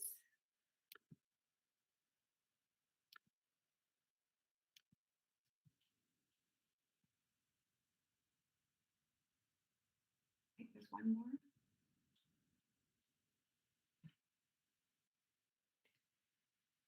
And that passes unanimously. Thank you very much. Thank you very much, Vice Chair Harrison. All right, we are now up to 5.2 action items for December 15th of 2021, and we have one action item for this evening regarding Trustee Professional Development Report number 220007. And this comes from the Trustee Professional Development Planning Standing Committee. Trustee Collard, would you like to speak to this? I'd be honored to speak to it. As trustees are all aware, we've been trying to schedule these bits of professional development for the last couple of months. Finally got everyone's schedules in line. And so we're prepared now to go forward. And if you have any questions, I'd be more than happy to answer them or to direct them to another member of the committee for them to be responded to. Great. I will read the motion and then open the floor if anybody has any questions. All right. Be it resolved that trustees participate in communications professional development as outlined in report 22006. This work will be facilitated by Sherry Graydon at the cost not to exceed $4,000 plus HST and will be funded by the trustees' prior term reserve account. Be it resolved that trustees and senior administrators participate in boardroom decorum and Robert's Rules of Order professional development as outlined in report 22006. This work will be facilitated by Lori Luckenuk at the cost not to exceed $800 plus HST and will be funded by the trustees' prior term reserve account. Be it resolved that trustees and senior administrators participate in governance and operations professional development as outlined in report 22006. This work will be facilitated by Catherine Rasso at the cost not to exceed $6,000 plus HST and will be funded as follows: half by the trustees' prior term reserve account and half by the board leadership account. So Trustee Collard, would you like to move this motion? I would, and there's a correction to be made. It's 22007, and the report says 22006 in the body of the motions. So those should be changed to 22007 because 22006 would be the wrong place for people to look for more information. Okay.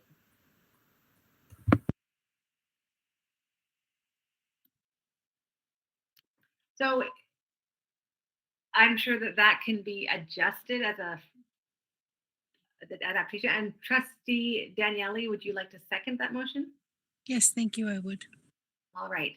Is there any debate? Trustee Amos. Thank you to the committee for arranging this learning opportunities for us. Can you tell me a little bit more about who the facilitators are? Like, I mean, we haven't received any information about who each of the people are, and I don't recognize all the names, so I don't know who they are and where they're from. So. Through the chair to Trustee Amos, the facilitator for the boardroom decorum and Robert's Rules of Order, we reached out to OPSPA for their recommendation, and they returned with a unanimous support for using Lori Luckenuk, who is a previous trustee and chair of her board. Regarding the governance training, we reached out originally to the person who facilitated the training that we had about 8 years ago, and he's no longer, his business is no longer, he's retired. So then we proceeded to put out feelers for recommendations, and Trustee Daniele found Catherine Rasso. And then for the communications piece, again, we had, I think we started with 3 names, one of which Trustee Gray was trying to work on getting a hold of, and the negotiation with that facilitator fell through. And once again, Trustee Daniele came to the rescue and found the facilitator for that work. And I can give you some information on her if you like, Trustee Amos. Sherry Graydon is the founder and catalyst of Informed Opinions. She's an award-winning author and women's advocate. Since 2010, she's helped amplify the voices of more than 2,500 women in diverse fields and sectors across Canada, specializing in sharing insights and analysis with the broader public. She's a former newspaper columnist, TV producer, commentator for CBC Radio and TV. She served as press secretary for Provincial Premier.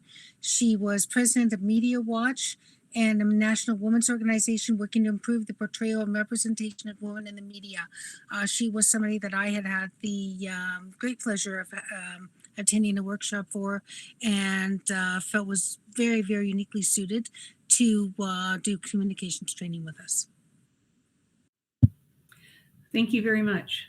Now, just this a follow-up question. Do we have to go out to 3 sources like we would when we purchase something, when we have somebody coming to facilitate a session for us, or can we go to one single source? We didn't just go to one single source. We went to multiple sources, and these were the people that best fit our needs. Okay, thank you. Okay, any other questions before we go to our voting sheets? Great. Seeing none, if you can take a look at your voting sheet to look at the idea about our 3 opportunities for professional development, please.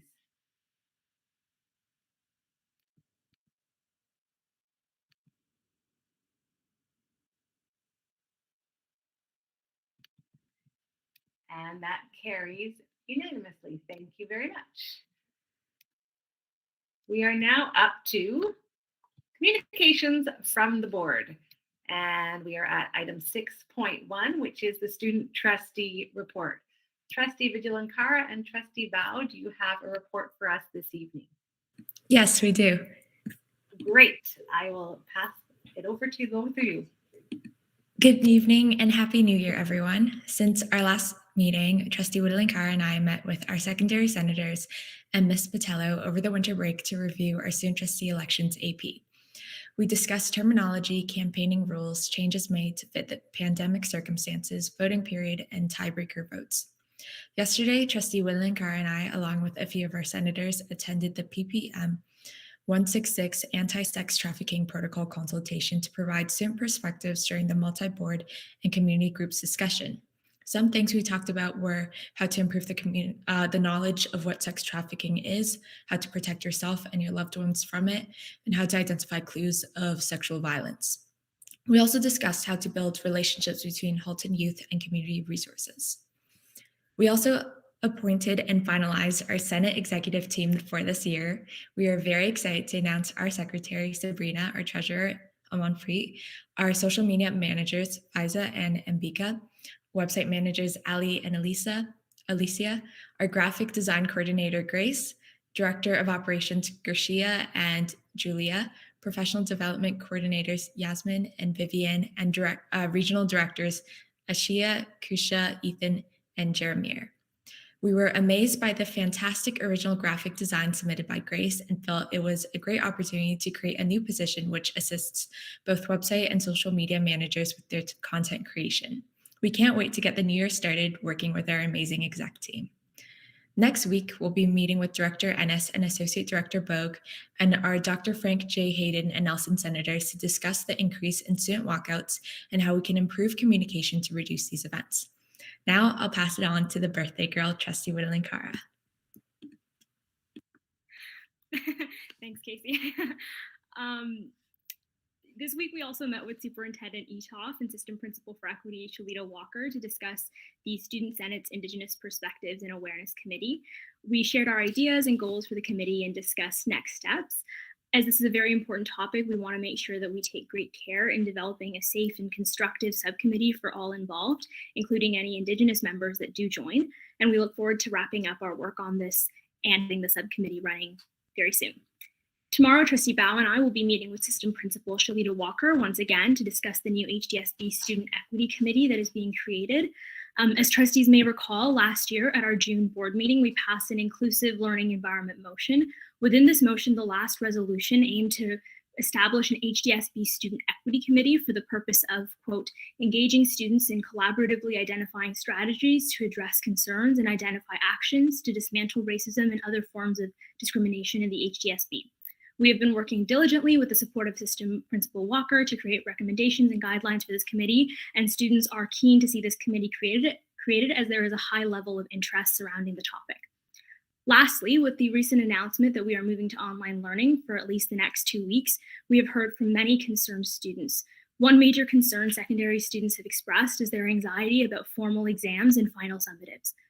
The constant disruptions to learning over the past semester has been particularly difficult to handle and have left students feeling incredibly unprepared for their upcoming exams and assessments.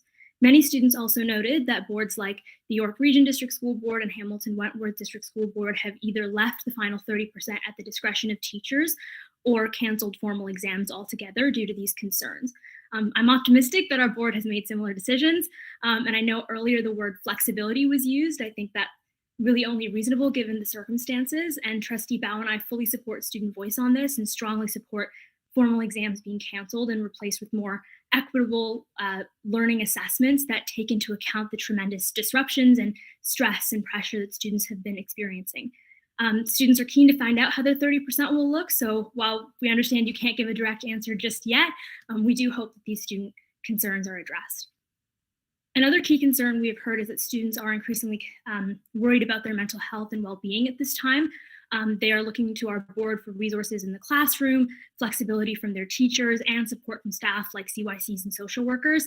I know earlier Superintendent Barnes shared some of the resources that are being shared, so we really appreciate that being given to students. We look forward to our next Senate meeting on Tuesday, January 11th from 6 to 7 p.m. A link will be shared with trustees, and we would love to see everyone there. Thanks so much for your attention and happy to answer any questions. Great, thank you so much. Looking to the speakers list, does anybody have any questions or comments for the birthday girl and Trustee Bao?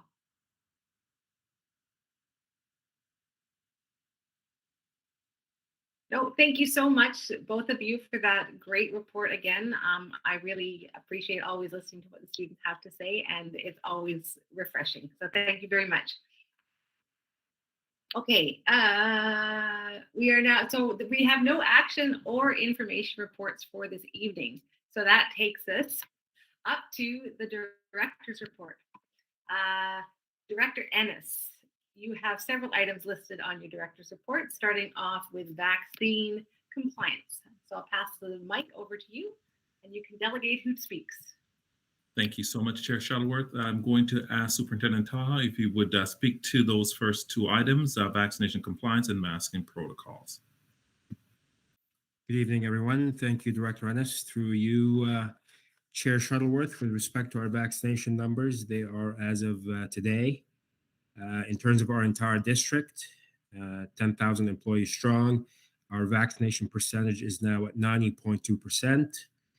And for our permanent staff, our vaccination numbers are 95.8%. So we continue to be moving in the right direction with respect to these numbers. And these vaccination percentages are the highest that have been reported in the district. As far as the compliance with respect to rapid testing, the 3 times per week rapid testing requirement continues to be in place for those who are entering the workplace, the physical building. And that's been communicated to employees who are in the rapid testing compliance program. And finally, with respect to the third dose vaccination step or procedure, The ministry has not updated its definition as to what is considered fully vaccinated. It remains that if you have received two doses of the vaccine, you're considered fully vaccinated for the purpose of the vaccination disclosure procedure. And that's the update with respect to vaccination compliance. In terms of masking, as we've reported earlier in our presentation in terms of the reopening of schools, the ministry has afforded school boards the non-fitted N95 masks, and these masks will be added to the options that are available to staff in terms of meeting the requirement of masking. You are still required to wear your mask, but you now have the option to wear a medical mask or a N95 non-fitted mask. And I'm happy to answer any of the questions that you may have. Thank you. All right, looking to the speakers list. I have one quick question. So I know Superintendent Taha, you spoke of 95.8 of our permanent staff and 90.2 of our general staff. How is that in comparison to other boards? Do we know that those numbers? Like, do we know where we are? I don't have the exact place. Sorry, through you, Chair Shuttleworth, to the rest of the board. There was a recent analysis done, and by recent, it's actually roughly 6 weeks old, that compared the vaccination rates of the various districts. If my memory serves me correctly, and those were numbers, and this was our placement based on numbers before Christmas, not as high as now.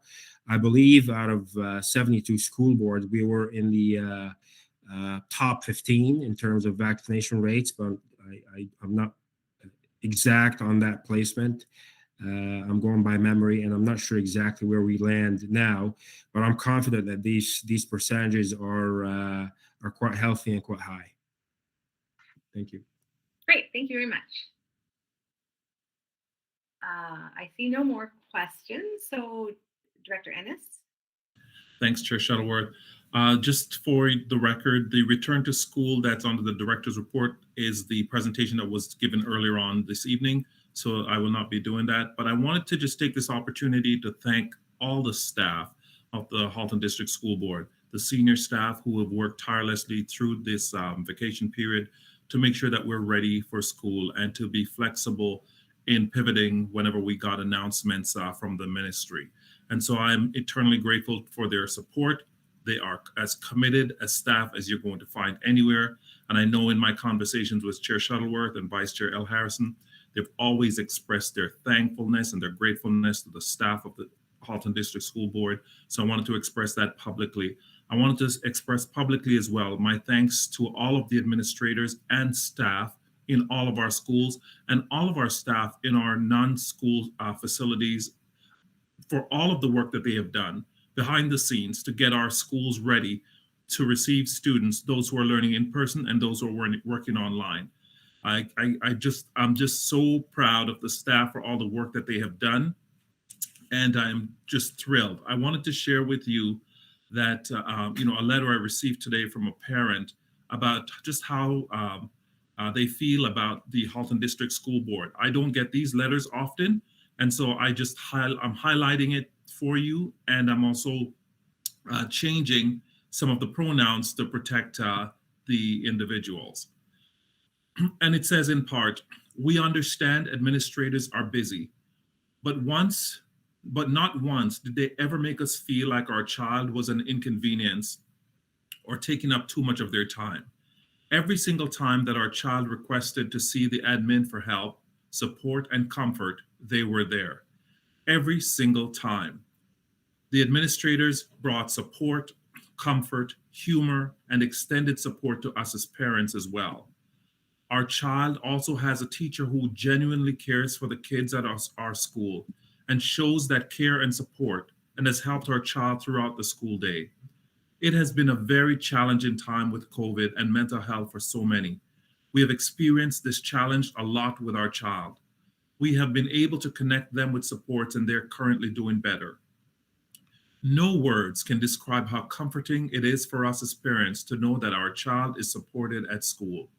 Our child wrote a letter before the break that said, "Thank you for being on my side."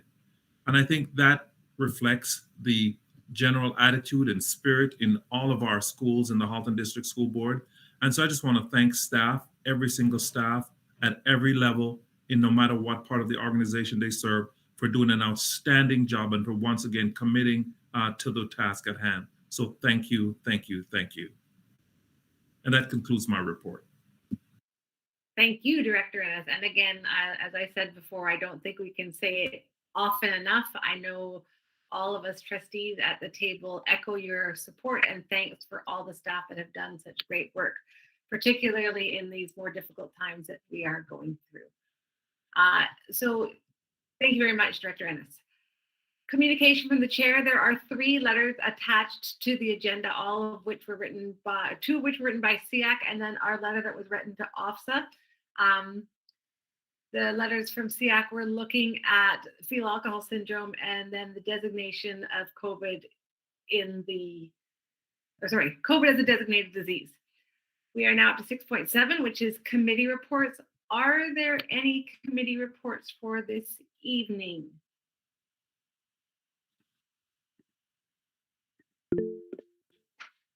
Trustee Garrett. Thank you. Just give me 1 second and I'll pull it up. Last night we had SEAC. Okay. And I'm doing this report on behalf of Trustee Al Harrison and myself. And of course, Trustee Shuttleworth. And help me out with the other one. Oliver. Thank you. You're welcome. Didn't want to use first names. Some points from last night's meeting. The AODA committee presented their annual report to us, and General Manager of Human Resources, Allison Ippolito, and Executive Officer of Facility Services, Ian Godet, indicated that many projects have been completed and there are many others ongoing. Facility Services are doing their very best that they can to be AODA compliant while battling supply chain issues due to COVID-19.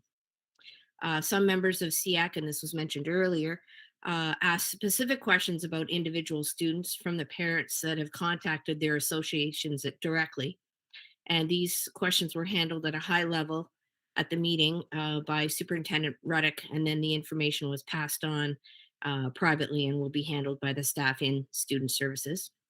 Superintendent Ruddock and the staff updated the group on the list of classes that would be opening for in-person learning during the next 2 weeks, which was the same information that the board received tonight. The Learning Disabilities Association of Halton Hamilton reminded everyone of their upcoming learning conference, which is being held on March 4th and 5th, and thanked HDSB for providing support. And that is pretty much it. It was short and we were finished by about 8:25 last night. Great, thank you so much, Trustee Garrett. Are there any other committee reports for this evening? Great, seeing none, we will move on to 6.8, which are trustee questions and comments. Are there any additional trustee questions and comments that haven't been covered during earlier parts of our session this evening?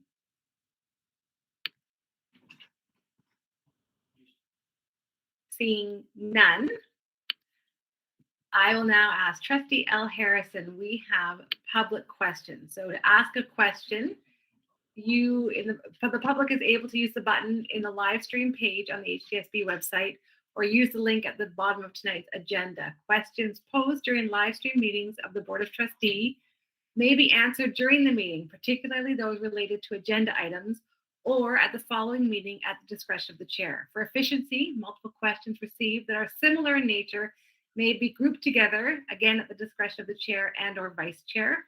Questions will not be attributed. When necessary, a notation will be made that multiple people ask the same question. Any questions that contain language that is hateful or discriminatory will not be considered. Vice Chair Al Harrison, have we had any questions submitted this evening? Thank you, Madam Chair. We have had a number of questions. It's apparent that a number of people were watching the earlier presentation, which is great. And there were some questions. So I know the questions should also be kind of focused on not only an agenda item, but a policy, a governance piece. But so I will, they are summarized here. I'm going to summarize them and maybe go one by one, okay? The first one is there a plan to support parents who are essential workers and unable to work because of school closures? Director Ennis. I see Superintendent Padrabark has come on. Yeah, absolutely, and happy to answer that. As with the last few rounds, the options are for emergency childcare, and there's a full list of who is eligible. For example, within our staff, it would only be staff who are working in school sites right now, or who have been asked to work in school sites. So those teaching or teachers or EAs, for example, teaching our students with significant special needs would be eligible for emergency childcare. There are lots of other sectors eligible, and that's available on Halton Region's website, the eligibility. All emergency childcare is run by the region. They are looking for a January 10th start date, just so people know. It is not up. Registration is not up and available. We will produce personally a memo for our staff when the details are fully available in terms of locations and the website up to date, accepting applications. It's all online. It's pretty quick. That is how the province is going about supporting essential workers. It's quite an extensive list. If I started reading it now, I would be done about 11 p.m. So it really is, it's quite extensive. It is on the Halton Region website who is eligible, but the details and signing up is coming the next day or so. And that's free, no charge, childcare. Thank you. Madam Chair, shall I continue? Yes, keep it rolling. Okay, keep it rolling then. There were approximately 3 or 4 comments related to the motion that trustees debated under the topic. One person reflected that the only item that we didn't really talk about and that hasn't really been undertaken yet is smaller class sizes, therefore giving the ability for additional social distancing in the classrooms. And there were a number of comments around the vaccine piece, which I believe we fully discussed under that earlier agenda item. Comments related to not mandating vaccines, which of course is not in our purview. And then there's a question here about how long will virtual learning last? Through the chair, I could take that one. I mean, at the moment, we know that the current directive is to have online learning until January the 14th, returning potentially on the 17th. So we're still going to wait and see. And I know that we're all waiting and watching and seeing how things unfold. But at the moment, we're in this until the 14th. With a potential return date of the 17th. Thank you. And through you, Madam Chair, there's one final question, which is there going to be a meeting to address family community concerns? So I would just start by saying that this meeting hopefully is one where a number of those concerns were voiced through your local trustees and responses were given. And then in terms of other meetings, I'll turn that over to the director. Certainly, part of the presentation that we did this evening, one of the things we had in mind was what was in the best interest of the community and the public. and to share information with them and to give them an opportunity after hearing that to ask questions through this particular forum. So we consider this to be a public outreach. We don't have any others planned at this time, but we certainly will pay close attention to what we're hearing. And as things unfold, depending on the complexities moving forward, we may consider that. Thank you. And thank you, Madam Chair. That is the questions. Those are the questions. Great. Thank you so much, Vice Chair Harrison. So as you know, there are several ways to be heard by the Board of Trustees about your questions or concern regarding governance and policies in the Halton District School Board. This question and answer portion of the meeting is one way, delegating to the board or reaching out directly to your local trustees. Trustee contact details are always available on the HDSB website.